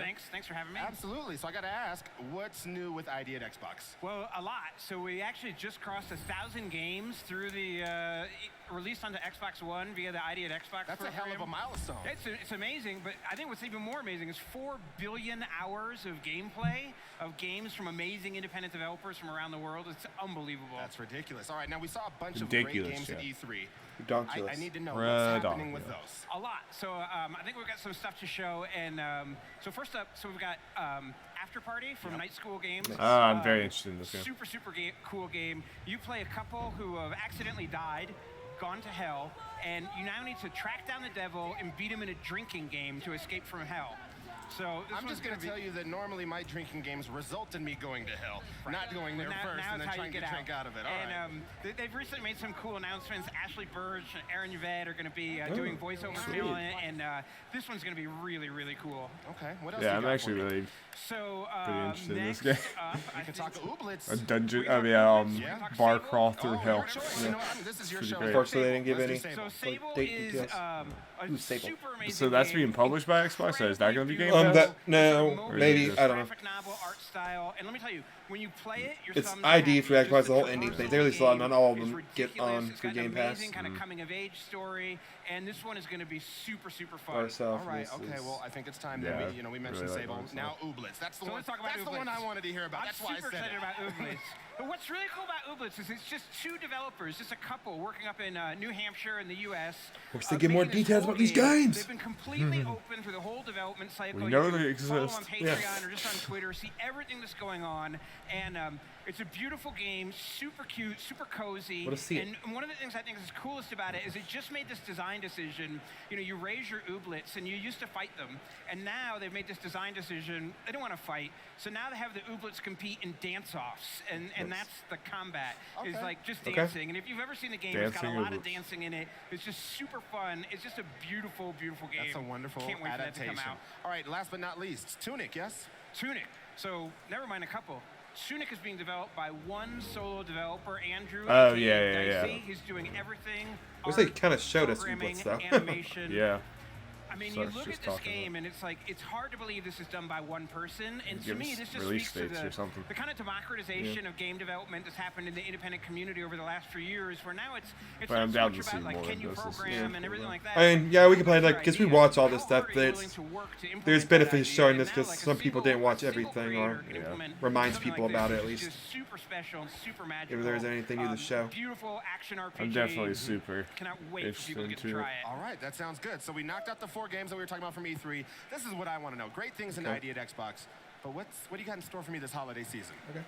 Well, I will say that there are a lot of long-awaited games coming to Xbox from creators who work with the ID at Xbox program this holiday. And in fact, there's so many good games coming this December that we're bringing back. We're kind of reaching into the past, going a little bit retro, and bringing back one of our famous promotions, twisting it up a little bit. But this December, Winter of Arcade will be coming to Xbox. Yeah, I'll take that. I'll take Winter of Arcade. Cool. And we're going to have several games available in Winter of Arcade. And what's really cool, we want everybody to play all these. If you get more than one game, there's going to starts to be some things that really incentivize you and are pretty nice incentives. So we're stoked about it. So Winter of Arcade is coming. I mean, do you guys want to know the games? I do like games. I left it on you to be the bad guy. I'm the bad guy. We do know what the games are. Unfortunately, we can't say what they are right now, but please, check out the Game Awards on December 6th, and we'll have a lot more to talk about then. All right, well, sounds great, Chris. Thank you so much for joining us. Cool. And don't forget, everyone, that the Game Awards are on December 6th, so tune in and get ready for a Winter of Arcade reveal. Now, let's go to Julia for a couple of world premieres from a little franchise. I think it's called Forza, right? Julia, it's Forza. You wouldn't know how to pronounce it. Oh, my goodness. Don't get me started on the whole Forza thing. Anyway, as you know, it is a kind of, it's a huge deal. It's one of the highest growing video game franchises, and it's got 11 games and 10 I know they need to talk about this. Yeah, it's very available with Xbox Game Pass. And very big deal. Yep. So why don't you just take a look at this? Hi everyone, I'm Ben. I hope that random Forza game that I got 25 minutes left. Yeah, I got for free with my computer is a Horizon game. Those are a lot more interesting than the normal ones. In addition to the improvements and new features we've been adding, we've been hard at work on our first expansion, which I am excited to announce today. Later this year, the Horizon Festival is heading to Fortuna. One reason I like using the other ones normally better. They don't. The most extreme be able to in a Horizon game. This is the largest expansion we've ever made. And it's full can make of him very loud. Driving experiences, ravines, the Forza's gone. cliff-top roads. Well, I got easy way to do that without doing paved mountain switchbacks we've ever built, which are perfect for drifting. It's not So just what the you think so extreme far, terrain that will Jeffrey? challenge Honestly, I the think, Fortune I Island. mean, For the first time again, this isn't ever going to be, in it was Horizon never going to be like an Days, E3 you will conference. get We to all knew it, experience but what thorough they've shown has been really exploring good, and the and Game even Pass the announcements Aurora have Borealis while you have race exceeded next my to the expectations, festival's honestly. newest And we and still have like most 3 dangerous more. location. Yeah, I agree. Fortune Island is the largest, most thrilling. I mean, I think it was telling the how excited I got seeing Mutant on it. Just seeing the logo, I was like, yeah! Yeah, it's cool. Like, there's been a lot of little things like that. I definitely think maybe it didn't need to be 2 hours, but I mean, like, for the tone and the vibe and the pace they've gone, I think it's worked fine. Like, you know, and they didn't hype it up too much. Any hype that was done for this was from other people. Like, they were just more like, hey, we're doing a fan event thing. Yep. I should not So I start think this in heels. It's not the No, way but to play this at game. least with this thing so especially, far, I hope the new studio announcements are exciting. Like, yeah. that's what I mean, at least for this thing, it makes me hope they do this again next year. At least, I mean, that's a good thing. Yeah, just keep doing it. Yeah. Let's see.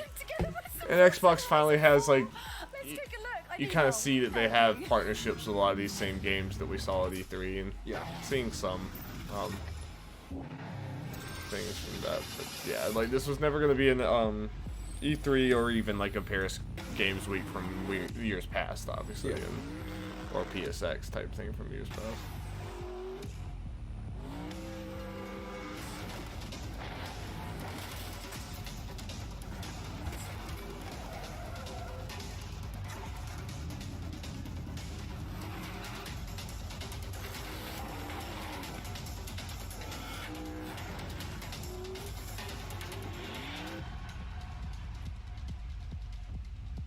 But they definitely make it sound like the studio announcement is like the big thing, or at least the big thing that they're not leaving to a surprise.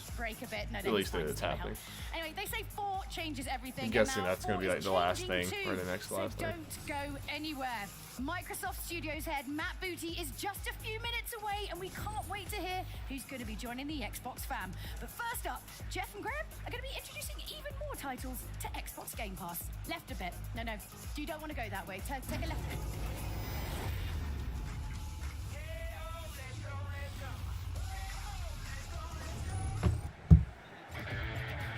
So far, we have told you about 13 games coming to Xbox Game Pass. That's easy. I'm not naming them all, mate. I've run out of fingers. Crazy Larry could do it. Oh, Crazy Larry. I miss that guy. It's been a while, have we? It has been a while. Anyway, all right, well, anyway, before Jeff can double dog dare me to list all the games, let's take a look at the final batch. Number 14 is Agents of Mayhem. 15 is MXGP3, Probably and needs 16 is Thomas Was Alone. These games are all coming later this month. I know. Now, did you know about Agents of Mayhem? Which one is Thomas Was Alone? Yeah, I know people talking about Mayhem it. stands for multinational agency hunting evil masterminds, and in this game, you choose a team of 3 agents to, you know, like hunt evil masterminds. Good for Now, it's Agents actually of set in Mayhem, the probably. Saints Row Probably universe, needs and something you can like imagine this. a beautiful marriage of that and Crackdown, then you are on the right track and probably in the greatest wedding reception party in history as well, right? Let me get this straight. You weren't going to count all the titles, but you know what Mayhem stands for in this I did game. my research. Well, I didn't know. Glad you did, and that you did your research. But now, MXGP3. That is the official motocross game from Square Enix. If you're into dirt bikes and you want a game that's very fun and ultra realistic, this is your jam. Yeah, Jeff, when you want your dirt bike game, you want it to be Something realistic. completely different. Thomas Was Why the Alone hell? is an award-winning puzzle platformer. Now the characters, Thomas included, are actually shapes, each with different abilities, and Hi, you need to help Thomas. them get to the end of the level. And in case you're wondering, Thomas is a red rectangle, and he's brilliantly voiced by British actor and comedian Danny Wallace. You wouldn't think that like a square can emote, that a rectangle can emote. Somehow, He this game, definitely did. it does it. And he won an award for it. That he did. And there you have it. 16 games coming to Xbox Game Pass. Cool, cool, cool. 16! Yes! That's a lot. It's great news for current subscribers, and it might even be better news for those of you who haven't tried it yet. Now, because you get your first month of Xbox Game Pass right now through the holidays for $1. $1. Or 10 But wait, pesos Jeff, or a euro. wait. Yeah. There's more. Oh, okay. Oh, yeah, you're right. That's right. Starting right now, you can go download the Xbox Game Pass app from both the Google Play Store and the Apple App Store. Just search for, wait for it, Xbox Game Pass. Wow. Yeah, surprised you. Now, the app is not only a great way to browse the catalog, but discover brand new titles on Xbox Game Pass. And the best part, you can queue up downloads directly to your home console and a heck of a lot more. There you go. So that's a lot of Xbox Game Pass news, and I think we're okay with that. We had a great new deal for members joining during the holidays, the launch of the mobile app, and 16 new games. 16. Once again, which games? Well, let's have a recap. Let's do it.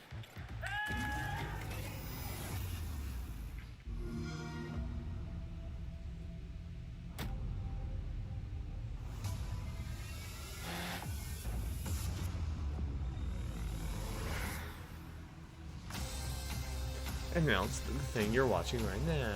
Yeah.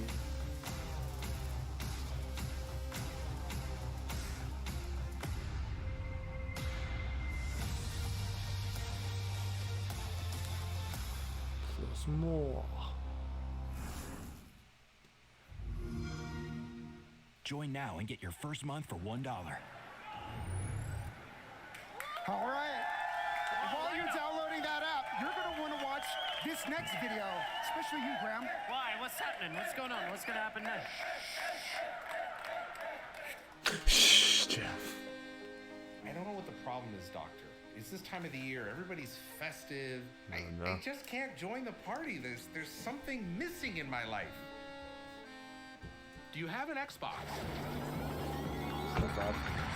It's time to get crazy with Black Friday deal. We gotta start by filling the gap in your living room. Up to $100 off the entire Xbox One family of devices. The lowest price ever for Xbox One X at $399.99. 4 kids fighting over a single console? Buy one for each. Save $10 on Xbox wireless controllers, including Xbox Design Lab. Hey, Larry, what about games? Games? Oh, you want games? Forza Motorsport 7, 50% off. 50% you don't have to pay, 50% you do. Sea of Thieves, half off. Those guys are We're slashing the prices. For Lucky's Tale, 35% off. State of Decay 2, 35% off. Player Unknown's Battleground, 35% off. With deals this good, you can't afford not to buy. But Larry, what if we want to make Now it we're gonna really sell you a car. Then give them the thrill of Okay. Xbox Game Pass. Yeah, boy.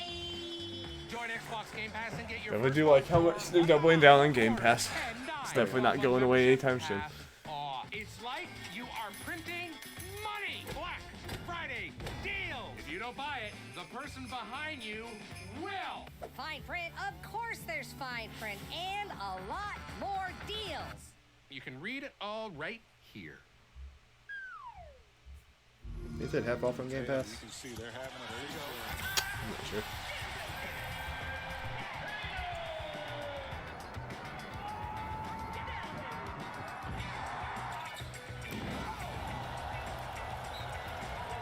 As long as I get that $70 for a year thing, I'm happy. Yeah, that's a good No, deal. especially what they added today, that just makes it... Yeah, makes it a more of a much purchase thing. Also, we've already seen this. I think that game in particular is sponsoring this for some reason. They showed the same commercial. It's a little different. Welcome back to the moment. About 15 minutes. It's time at Well, I said last about to 2 hours, pay may off not be that exactly. hit that Phil Here's dropped the earlier in studio. show. Thanks, Phil. Please welcome for the very first time to the Inside Xbox stage, the head of Microsoft Studios, Mr. Matt Booty. Matt, good to see you. Hi, Larry. Good to see you. Hi, everyone. Great to be here. Hello, Matt. Matt, you have had your studios have had an amazing 2018. How's that been for you? You know, it has been a great 2018 for us. We started out the year launching Sea of Thieves. We've had over 5 million players in Sea of Thieves. State of Decay 2, That a last little bit game, after that that, poor guy. over 4 Yeah, million it players. sucks. And of course, this fall, with the launch of Forza Horizon 4, it's gone great. High-rated game. We're really happy Mr. with how Booty. it's gone. Our fans seem to love it. But I got to ask you, we talked about 2018, and then 2019 is looking pretty good, too. Yeah, we've got some cool stuff coming up. As you've seen here today, we've got Crackdown 3, we've got a new Ori, and later in the year, we'll do Gears 5. It's pretty exciting. I know everyone's excited for that one. Now, Phil didn't leave much to the imagination. The Microsoft Studios family is growing. Tell us about that. Well, if you remember at E3, we had some big announcements. We were able to add 5 new studios. Yep. And we had Playground join the family with the work they've done on Forza. We started a new studio in Santa Monica. Feature. Initiative, and we had Undead Labs in Seattle, Compulsion Games in Montreal, and then Ninja Theory in Cambridge join. And we're real happy with how that's gone so far and Yep. looking forward to the games we're going to see from them. All right, well, tell us who's joining the fold. Well, I am very pleased to announce that we will be acquiring In Exile Entertainment in Newport Beach, California. Wow. So tell us a little bit about In Exile. Congratulations. Tell us about that studio, because there's quite a history with it. Yeah, led by Brian Fargo. It's just a great studio made up of creative people really dedicated to the craft, long RPG lineage there. They've made games such as the Wasteland series, and of course Bard's Tale. Bard's Tale 4 recently came out, and it's doing great. So we're just really excited to have that team, the people, the craft, joining what we do. Now, when you work with the team and everyone at Microsoft, you look at the portfolio and you're looking for studios that really round it out, right?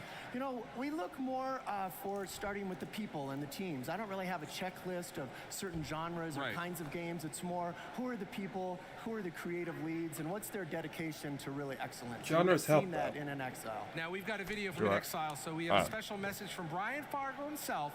Let's take a look. More RPG Joining the people's fan. Microsoft team is going to allow us to spend all of our energies crafting the game experience. It allows us to tap into the incredible Microsoft ecosystems that is second to none in the development world. Of course, we're going to continue doing role-playing games. We love the world building, we love the sense of immersion, and we love when all of the game's pieces come together. And even better is that the DNA of the company will remain exactly the same. And this deal is going to allow us to make role-playing games for many years to come. I'm very excited, and needless to say, I'm not going to be retiring anytime soon. You ain't for no retirement anytime soon. Work your ass off. And that's really exciting to welcome to the studio, but Well, that might be more people who know that studio. Yeah. So who else is joining the family? We're also very happy to announce that we will be acquiring Obsidian Entertainment in Irvine, California. You were wrong, Jeff.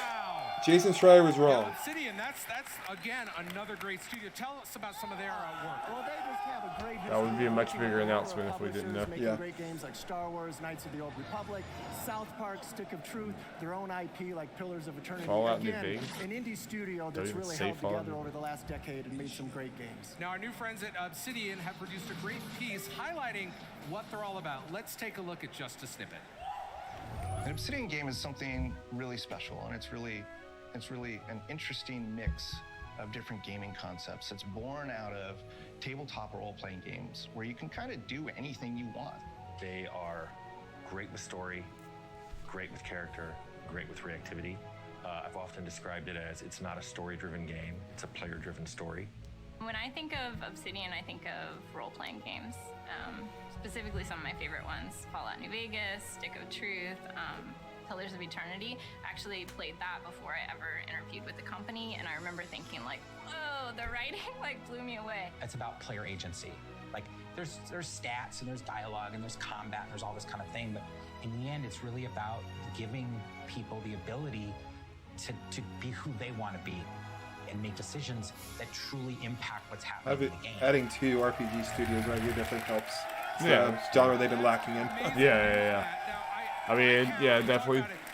People complain about the lack of like single-player RPG type things. We had this big screen with all the different studios. I think it's time we update that, don't you? So let's go ahead and update that.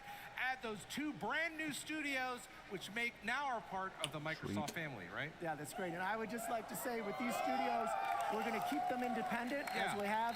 And even though In Exile and Obsidian share some past going back, I really want to stress we're going to keep them unique and preserve the cultures that they've got. Now, you're in charge of the portfolio for Xbox, for first-party portfolio.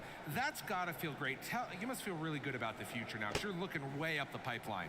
Yeah, I am just tremendously excited and privileged. It's a great honor to be able to work with such creative teams. And some of these teams are going to have games that are going to come out soon. They've had some things in the works. Right. But mostly we feel really set up to give our fans new exclusive games for Xbox and a great pipeline of new things going into Game Pass. And that's what they love. They love all of the things you just mentioned. All right, thank you so much for you. Set quite a bar for yourself and Inside Xbox. It has been a wonderful show surrounded by incredible fans, and it is time to wrap it up.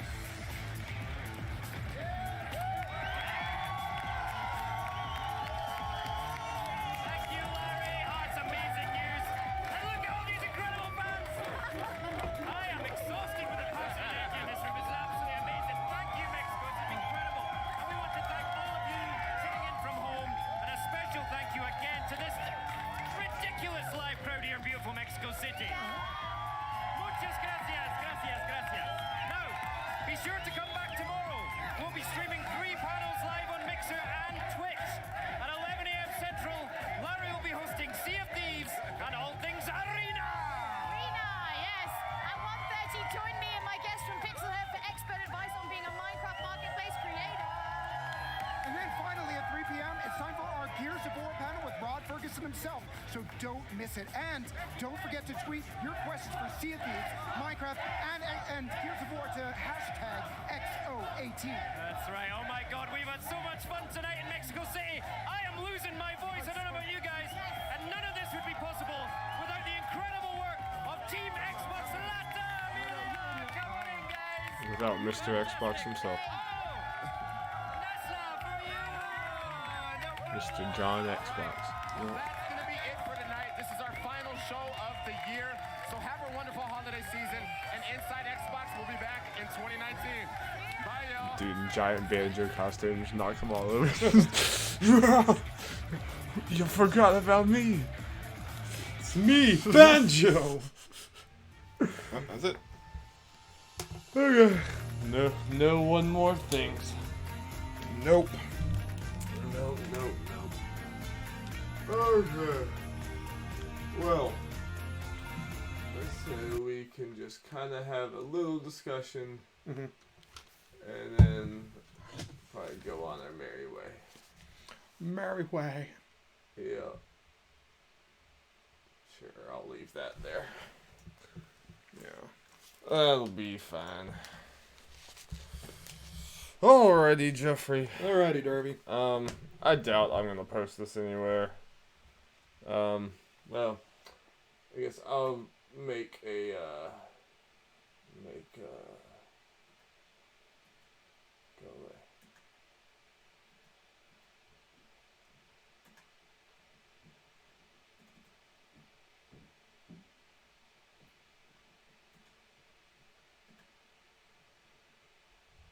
Okay. Hello. It's looking good.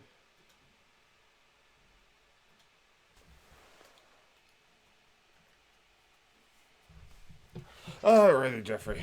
Alrighty, Darby. I think we're ready to kind of just go through. So, do it. Hey, Jeff. Hey, Darby. We just watched Xbox X018. X018. X018. Don't know why that took me. My brain just kind of stopped for a second. And it was about 2 hours long. Yep. We got a little under 2 hours. We got some stuff in there. It I think overall it definitely was probably about what I expected, where it was, definitely not as big as like a normal press conference like E3 or even PSX or like at least just in the previous years like Paris Games Week and stuff. It was nothing like that, but it also, I don't think it was anything that was just like a horrible slog to watch or anything. Like I think it was, for what it was, I think it was good. I think they definitely, like, I'm leaving this conference thinking that Game Pass went from, this is a pretty good service, to like a must-have for you game on Xbox. This is pretty much, if you have an Xbox, you have to have this service. Yeah. And I think, and honestly, that was, I kind of expected it, but even more than I thought. So that seemed to be the central focus of the show. Yep, that was, for the most part, the main headliner, in my opinion. Yeah, was to get you to want to buy Game Pass, and I think they succeeded. I agree. Sorry, I am paying attention. I'm just trying to get the Xbox news things up, so we can kind of just look at things. Just go through it, check and all that kind of stuff. There were still some things where it was just like, I think there were some games that were there just to be there or just to making a presence and didn't really have actually that much to say. Yeah. And then there were some just, little things that we had to go through the motions of. So, like, it's not like I was gripped the entire 22 hours, but I didn't think that wasn't the biggest deal. Like, this is definitely something you didn't have to watch. Like, if you weren't in the industry commenting on everything like we are at times or whatever, this is not something I would have watched. But what they announced here was cool. Yeah. So you just want to go down the list kind of quickly? Yeah. Yeah. Let's do it. Talk about some things. Try to pull up some stuff as we need it from the Xbox news thing. Make sure we get some information right. I'll probably go through all the games first, and then we can go through the whole Xbox Game Pass announcements all in one thing. So I got the article with all of them up. Okay. Okay. So, yeah, surprisingly, well, this one's a Game Pass game.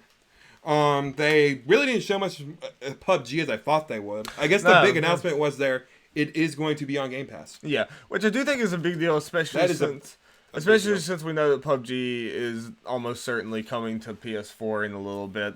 I mean, like, obviously that competition is not everything, but that's a big deal. I mean, you're going to get people into, like, you know, playing PUBG here, and if you get people on the Game Pass, I mean, like, this could also, from PUBG's angle, help them just in the Battle Royale space in general. Like, you'll have a lot of people, like you, for instance, that never probably would have, you know, like, was less likely to get involved with it anyway, but if it's already on this subscription, if it's already on your Xbox, you might as well try it. Oh, yeah. I agree, especially since, you know, obviously, what we've seen, I don't know how all of PUBG's microtransaction things are. I know there are some in there, but obviously we can tell by Fortnite it can be successful by being free, but people buying microtransactions. Yes. This means people are likely to get the game, try it out, and get those microtransactions. Yeah. To make the, I mean, that works with mobile. I know their mobile thing's already free, and like, yeah, I mean, it's not all that surprising, but it's a very good idea. I mean, I think it definitely opens the door for PUBG a lot more, and PUBG needs a win. I mean, not that PUBG is, like, doing horrible, but just in comparison to, like, Blackout and Fortnite. Yep. And this helps, and Xbox kind of needs to get what they can get out of PUBG, because you know they had, you know, some partnerships with that. I agree. Okay, and let's see. Going on, Crackdown 3 was their first game I guess they really went into. Yeah. Announcing it is officially coming out on February 15th, which I guess is moving up because I guess at some point it was announced 22nd, but they quickly removed that. Right. So it's good that if they were going to try to get away from that February 22nd, or at least just that end of February time where Anthem and what else, Metro and Days Gone are all coming out. If they're getting away from that, I'm glad they were able to move up instead of back. Days Gone, remember, was pushed back. Oh yeah, that's right. But I mean, Anthem is the main thing. I mean, it was still a good move, and from an optics perspective, it's better that they moved it up instead of back, which because then you just continue the joke of, oh, we got pushed back again. Got delayed again, even if it's just a week, but those headlines would be there, and people would be talking about and it. Even for the people that don't know that it had like a 22nd release date, even then it, you know, you feel like, oh, they just announcing what day exactly. So right. Optics wise, it's just the best thing as far as release dates go. As far as the trailer, I think you're definitely, between the two of us, you're the one that's the more like intrigued by Crackdown 3. Like not that you're like all like gung ho about it, but you're like, I could see myself playing. So like, did this do anything differently for you than you've seen before? I think this has kind of reinforced the whole, hey, this can be a silly game with a bunch of explosions and it's fun, it's just pretty colors, and you feel like a badass. And the thing is, I kept on saying throughout this thing, especially with the Black Friday deal that's apparently happening, at least at Best Buy, I'm getting Game Pass. Yeah. I honestly, with this presentation, when they're focused on Game Pass, even without the $7 deal, this makes me think Game Pass is worth it anyway. I'm just gonna say this. This presentation actually want me to play my Xbox and do stuff on it, which is a big deal. Yeah, and I think that it's been an interesting battle. Xbox has just been having to fight in general, just with being the obvious second place console here or whatever. That like you're playing most of your games on PlayStation, but like slowly with Xbox, with the Game Pass, like putting all these games here, it's like you're probably in the next year going to be playing your Xbox more than you ever have, just because why not? I mean, you have like all these like slow things, and just if they can get more and more people on that, and things like Crackdown 3 that no one was going to check out before this, but like with Game Pass they might, that slowly builds up a consumer base that when these studios that we're going to talk about more they got today, but then the ones they picked up at the E3 and stuff, they're building up to in a few years after they've gotten people on there, it's going to start to get really heavy hitting.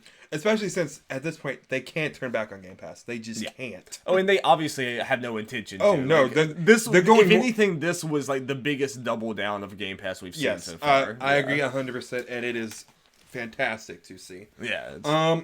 Then they, some of these I'm going to be saying the Game Pass game. They talk about Hellblade a little bit, saying it's going to get a physical, retail release, which cool. I think we already knew that. Maybe, yeah. But they reiterated it. They reset it, saying on PS4 as well. They're saying we're not taking that away from people. And that Hellblade was going to be on Game Pass starting in December, which is great. That's especially since Hellblade is technically now a first-party Microsoft title. Right. Yeah. It's in that weird, like we were talking about. Could that happen with We Happy Few? Ooh, yeah. Yeah, that would have been a good announcement too. But yeah, I feel like it's partly because I don't know if Hellblade's thing. I feel like because We Happy Few's tied to a different publisher. Yeah. I think Hellblade's not really, so that puts it more. Ninja Theory can do whatever they want. If all they have to do is Ninja Theory, are you okay with this? Yep. Okay. Cool. They don't even need Ninja Theory, so it's like, hey, we're doing this. Like that too. Though I'm sure especially they just gone like, we're gonna. Yeah, clear this with you. Yeah, but either way, it's a good fit because Hellblade is one of those. Like, I think a lot more people played Hellblade than Ninja Theory was probably even expecting. But obviously, it's still kind of that AA. Like, they made their money and then some. We've known that from the news, and now they have Microsoft backing now, which helps now. And now they just have a platform that people are going to play Hellblade.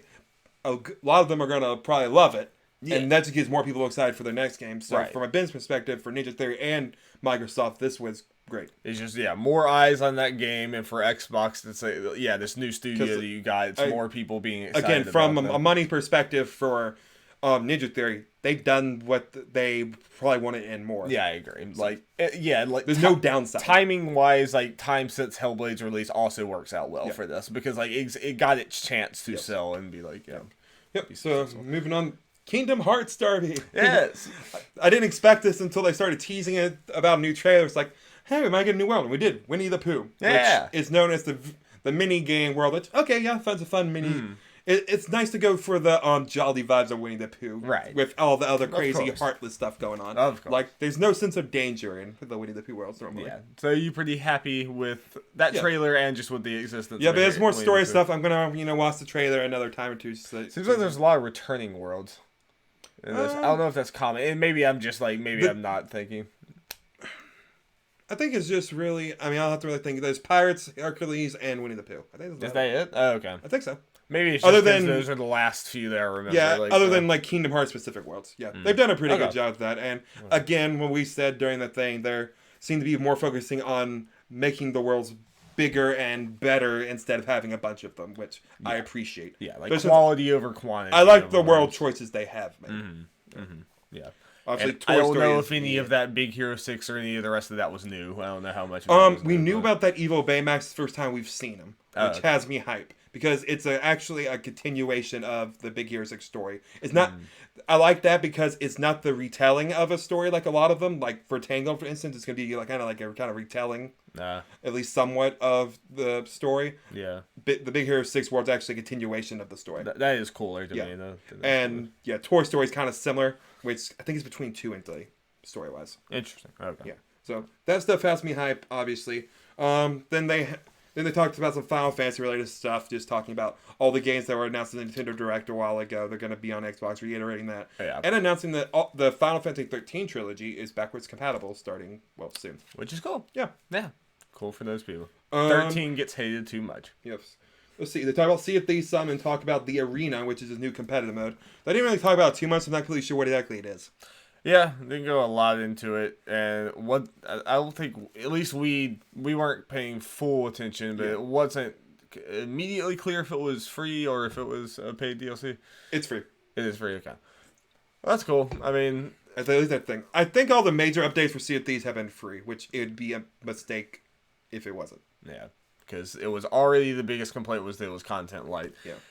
I would be interested to see how many people are still playing Sea of Thieves. I know a lot of people were very interested in it and liked what was there, but it was not enough. I'm going to try it, at least. Yeah, I mean, it would be awesome to play with friends. It's just... Yep.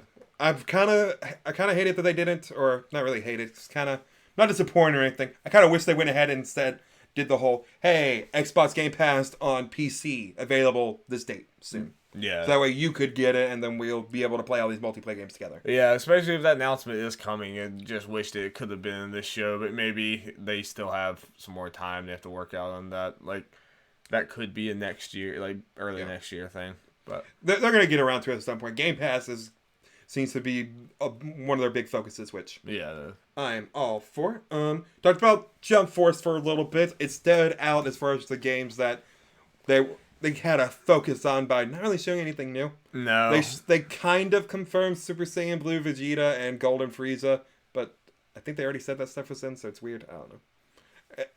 I mean, it makes sense to at least it from Bandai Namco if they like, hey, we have the opportunity to show it. But considering hey, this is a thing again, but like at the very least, it would have been cool to see like Yugi or like some of the newly announced characters. But at the just see like Frieza and Goku and Vegeta. It's just at the very least, we know there could be another Dragon Ball character in there probably, because no way Dragon Ball's gonna have less than some of the franchises that merit more of it. So at least may announce something. Definitely would have rather seen something a little more substantial. That was kind of more just, hey, there's some event happening. Let's get the game in front of people's eyes. Yeah, let's just use these transformation things for an excuse to show something new. Let's see. They talked about State of Decay 2 some in a Zed Hunter update, which comes out this week. Not really much there. There's like new weapons and some other things. Yeah. So I'm not very interested in State of Decay 2. State of Decay 2 is down on my list of Xbox franchise games I want to try when I get Game Pass. Yeah, which that list is getting like bigger and bigger. So that's. Let's see. They talked about the Give with Xbox thing where can't remember exactly all the details. You know that little hashtag thing where you take a picture of what game means to you or whatever, and they'll donate money to charity and stuff up to $1 million or whatever it is. Yeah.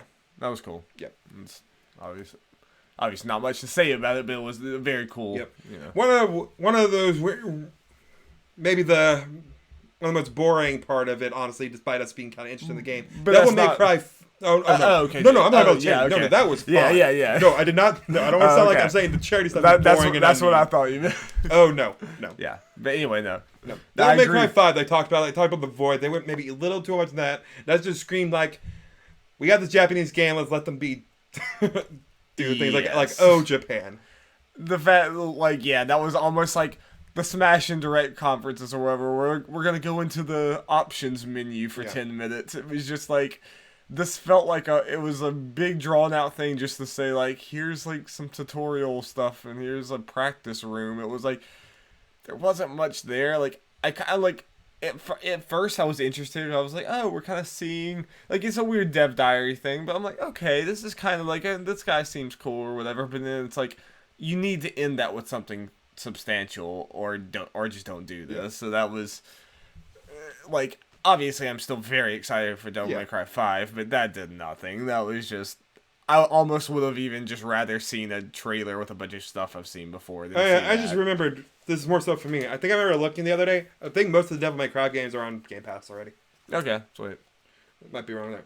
I at least just played 4 probably if you actually wanted to play one of the other ones, but talked about Minecraft some, and then that weird panda cat trailer that went in too long just to announce cats and pandas are in Minecraft. Oh god, yeah, what was that? I mean, I was like, I was watching this at some point. It's like, are they really just doing this to announce cats and pandas? He was right. He said it kind of as a joke, but you're not wrong. That's one of those things where I'm like, okay, trailer was cute, but yeah, seems like more work went into the trailer than what was the actual content that was actually being announced. Yeah, I mean, we might be wrong. We might have completely understood. There might be a bigger deal to Minecraft people, but yeah, flashing. My face was all blue because of the TV. Okay, they talked about Tomb Raider some, announced, I guess, some DLC or other stuff, announced some challenge mode that has co-op in it.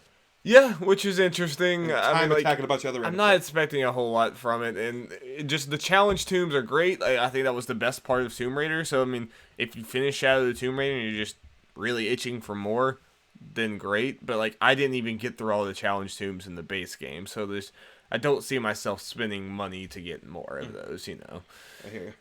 it just doesn't seem substantial enough. If it was like an entire DLC like campaign or something, maybe, but yeah, just for a few little challenge tombs. Yeah, I'd been different if one of us also had Tomb Raider. Then the co-op thing might have been more of enticing. Right, doing it right, which might be. Like I took that as like maybe there's local co-op, but maybe I'm wrong to assume that. But the way the screen made it looks like I could see a second person. The distance may sound like it's online. Okay. It might be. I don't know. I don't know. Yeah. I don't know. We do not know. They talked about mouse and keyboard stuff a good bit. A bunch of smaller games. War Group was on there, which is cool. I have no idea when that game's coming out. I remember that was announced on the Nindies Direct, like the first one, a year and a half ago. It's very interesting. I like the look of the game a lot. And the biggest one, obviously, they announced Fortnite was going to be mouse and keyboard on Xbox. Now, a very important thing, me and Darby both like, went to that, but then they immediately said, which was smart, be like, when you use mouse and keyboard, you'll be matched with other people with mouse and keyboard, which is great. Yeah. Let's see, they talked about IDs at Xbox a little bit. They talked about, they just kind of showed. They didn't really talk about much. Not really any new information after party. But they did say Ashley Birch and someone else was voicing the main characters. Yeah, which is cool. Like that kind of means that game's getting more serious. Like I mean, it makes me more interested just fact his voice acting and if you don't know this game, it's like it's a thing where you're going through like a bar crawl through hell. You're like in hell and you're trying to get out. And it's like I don't know. It seems like a very cute and interesting game. Yeah. Show off Sable a little bit, just kind of talk about that real quick. Nothing really new. Sable looks dope. Art style is dope. Oh, yeah, very. Ooblets, which was the weirdest one on there, because what they said sounded cool enough, because apparently you battle by dancing, but they didn't show any footage, which was weird. Yeah, it was super strange. But yeah, then they showed Tunic. Yeah. Nothing new. Looks dope, though. Yeah, the gameplay looks cool. Like, it was a little bit new. Like, I think before we mostly just saw, like, overworld stuff. They showed a little bit more of it, like, in the dungeon or something, and, like, Chapter 1 came up there. Like, you know, like, not a whole lot, but I'm still very interested in that game. It's a, like, Zelda-like game, but it has a very, like, old-school Zelda-like game, but it has a very cool This is something you sound like you knew more about. I don't know. Wind Turbo Arcades, Yeah, it's just, just the summer of arcade used to be a very big thing in Xbox 360, and that's how a lot of like smaller indie games got noticed was through like the summer of arcade stuff, and they also had Winter of Arcade. They had it like in. So how did it work exactly? Was it like the more you bought off of them, the cheaper the rest of them are, or something like that? I think it was something like that. I honestly don't know the full thing, and I played it some, but I didn't do a whole lot of it. I just know that like. There are a lot of small developers that said that was like the reason why they're still able to make games now. Like, that's the reason why they got noticed and everything. Obviously, we're in a different time period in games now. Like, that's not as necessary for some of these developers, but it's kind of a cool throwback. But you know what could be necessary for this is the fact they didn't say the games though, but they said stay tuned to Game Awards, which means those games will be shown front at Game Awards. Front and center at Game Awards, which is cool. Yeah, reason I didn't know about this, I did not really have Xbox in during the 360 one for the most part. I came in really late, so not really paying attention to much stuff. That was definitely, in the 360 area, that was when, like, we were kind of first starting to get, like, the Super Meat Boys and stuff, where, like, these games Oh, no, I'm all game for that. That's cool. Let's see. We talk about Forza some. I don't really have much to add. We're not Forza guys. We didn't know what the show was new. That's actually we took that time to stop and talk about, like, hey, how have you liked this so far? Oh yeah, going back to Game Awards real quick. I forgot. There's another Game Awards thing. Devil May Cry 5 is going to be shown at Game Awards as well, they said. Okay, that's not surprising. Yeah. And okay, so I got a couple. The rest of the stuff is article related, so I'm just going to go through these things to the kind of last three things of news. I'll go. I guess increasing level of importance or whatever. They talk about Black Friday deals. So let's see. I'm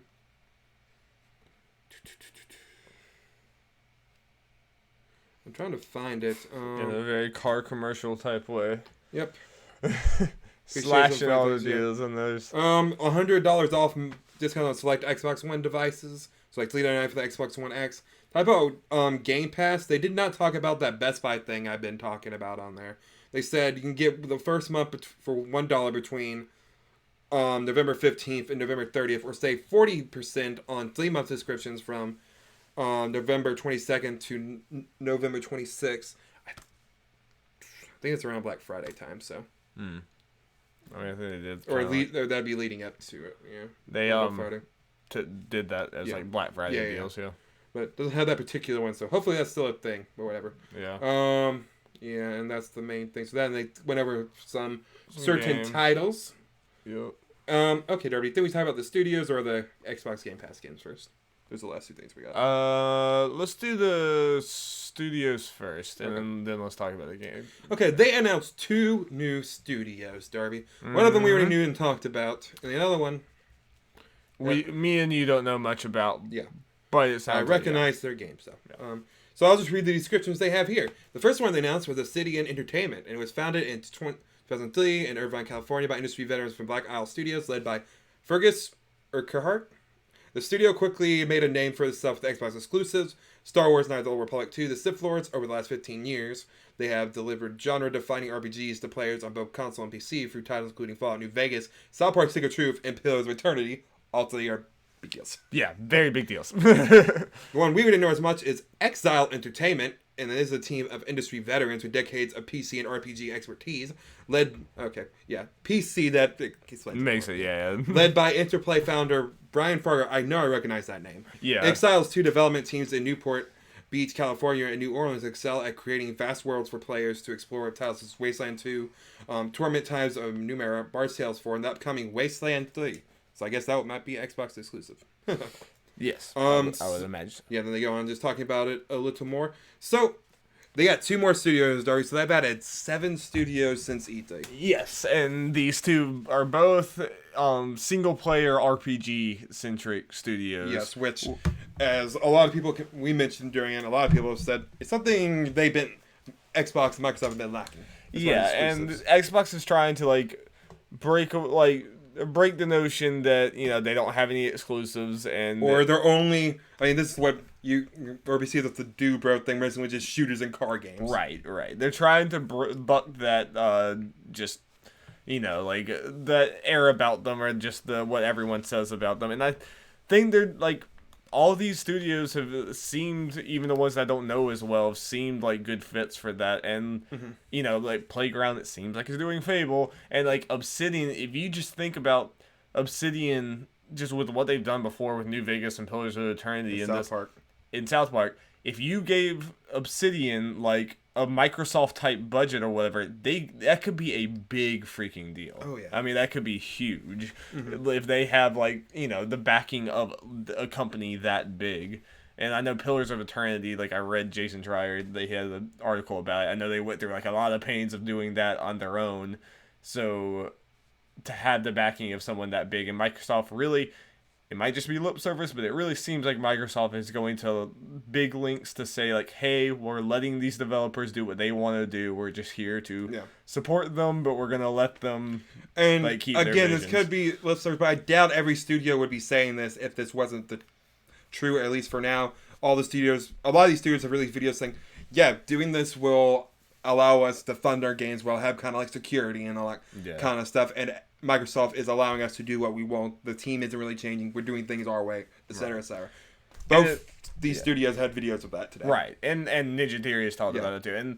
And right now, Xbox kind of has no reason not to do that. It's one of those things that PlayStation kind of started to get that way too in PS3. It's whenever you get the success and you're doing well, that's when a lot of times it can turn into okay, we're going to be, the tides change. But right now, I trust it. I trust that these studios are going to be left to do great games. We're not going to really see the payoff for a lot of these for a few years. The next Xbox, at least. Yeah. I feel like that's going to be a big deal. I feel like their lineup is going to be pretty darn good in a few years because of all this. Especially considering all these games should be day and date on Game Pass. Which, speaking of Game Pass, Darby, yes. A big focus of this, like we said, is them announcing a buttload of Game Pass games. Yeah, and let's see, several that got some reaction out of us. Several that were pretty darn good announcements. Yep. They also announced that.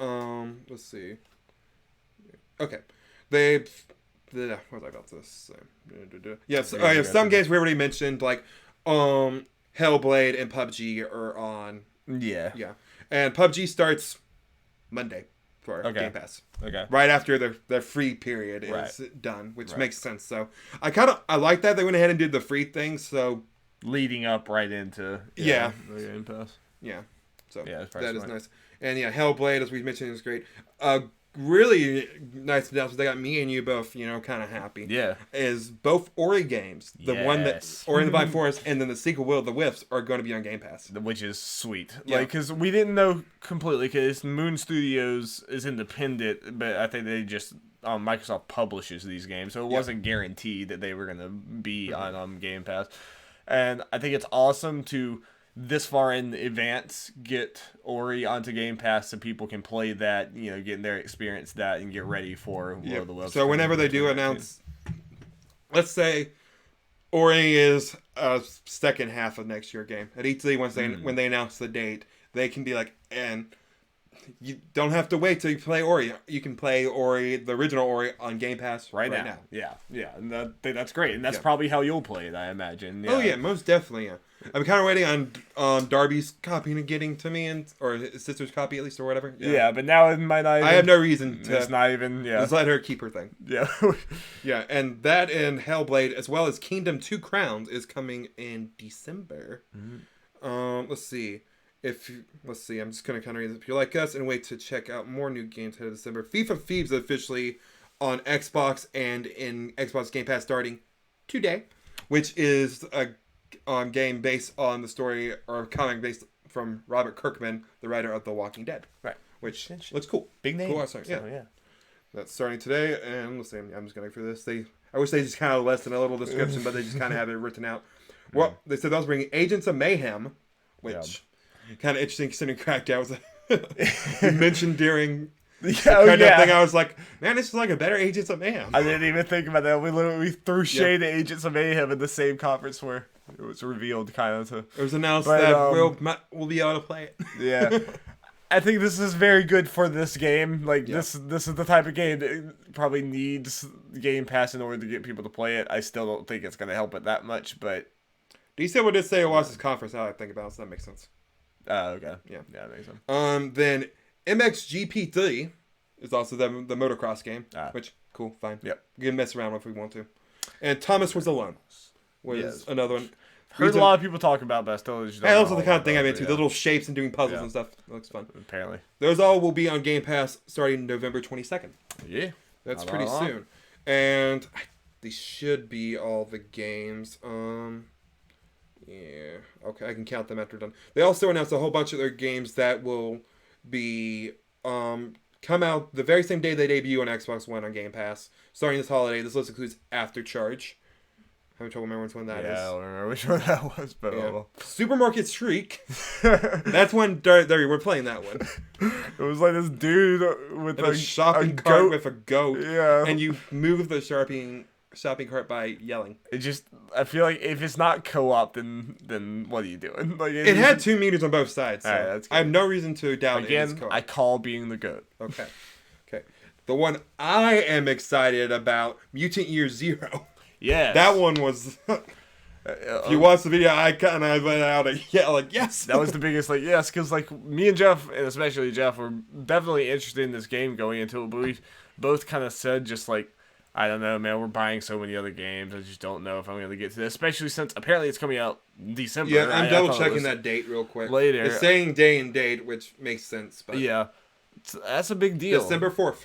Yeah, that's very soon. That's a good game for Game Pass. Yep. And that's definitely a lot more likely to get. And I think this game. And yeah, if you don't, I guess tell people a little bit about the game just in case. Mutant Year Zero is about mutants. Like you might have seen pictures of it. You see a girl that's kind of a stone-ish monster, or kind of looks more normal, but obviously a little bit of a mutant. But her companion is a walking, talking duck. Yes, which looks dope, and I think it grows bug wings and can fly out of its back. Nice. I think and the other one's a pig, I think. Yeah. A pig. Mutant talking pig or whatever. And it's XCOM style game or Mario plus Rabbids style game. Yeah. It looks almost more Mario plus Rabbids than XCOM, just the camera angle and some of the layouts of doing things. But yeah, it's kind of the grid based tactical layer and you have mutants, so they all have powers. I think if I'm right, you can kind of mutate them as you want.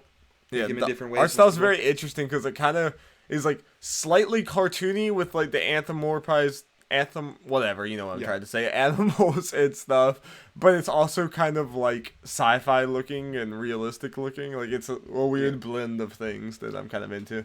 Yep. And I am excited. Yeah, like Dart said, I've been very interested in this game, but of course that release date is not the best for. Yeah. But this confirms I'm definitely going to try it out at some point, or if not like close to release, because I'm planning on getting Game Pass. I might as well. Yeah. I am in. That was a big one. Okay, next one, Pathologic 2. It was like kind of a little horror one. I think it was like first person. Could be cool to try out if when it comes out. Is that the one that we didn't know what it was while we were watching it? The name, I think it was like called Pathology or something. Okay. The Good Life from Square. Yes, that one was a nice surprise. It took us a second till we were like, wait, what? I thought I saw the Good Life and then a bunch of other words like, is that the game? Because the picture wasn't when it popped up on the list thing. It's like, I didn't like a picture, and then they did it and they showed it. It's like, oh yeah. Another one like we were saying, that's a good one for like, worry about the Good Life not getting enough players, and like that could help some. And it's also just interesting to have a Japanese developer partnering with Xbox, very American centric company. It's interesting. I am interested in. I'm gonna try that game out. Again, that's another game that you probably wouldn't have tried out, but now you probably will. With I wanted to. I was less likely to, but now that I'll just be able to download it. It's a lot of games we're saying that with you know. Yeah. Some more than Good Life and obviously Muted are more up there than the other ones. So, well, Ori's probably at the top, but as it should. Void Bastards, which is from one of the producers, whatever, it's from BioShock and System Shock 2, right? Yeah. Yeah, it was like a real comic booky, cartoony, like first-person shooter thing. Yeah, very Adult Swim looking art style and humor. Yeah. It was like a very from Humble Bundle, very like funny-ish game or whatever. Like we'll see. Like I'll see how it actually reviews and stuff. But. Yep.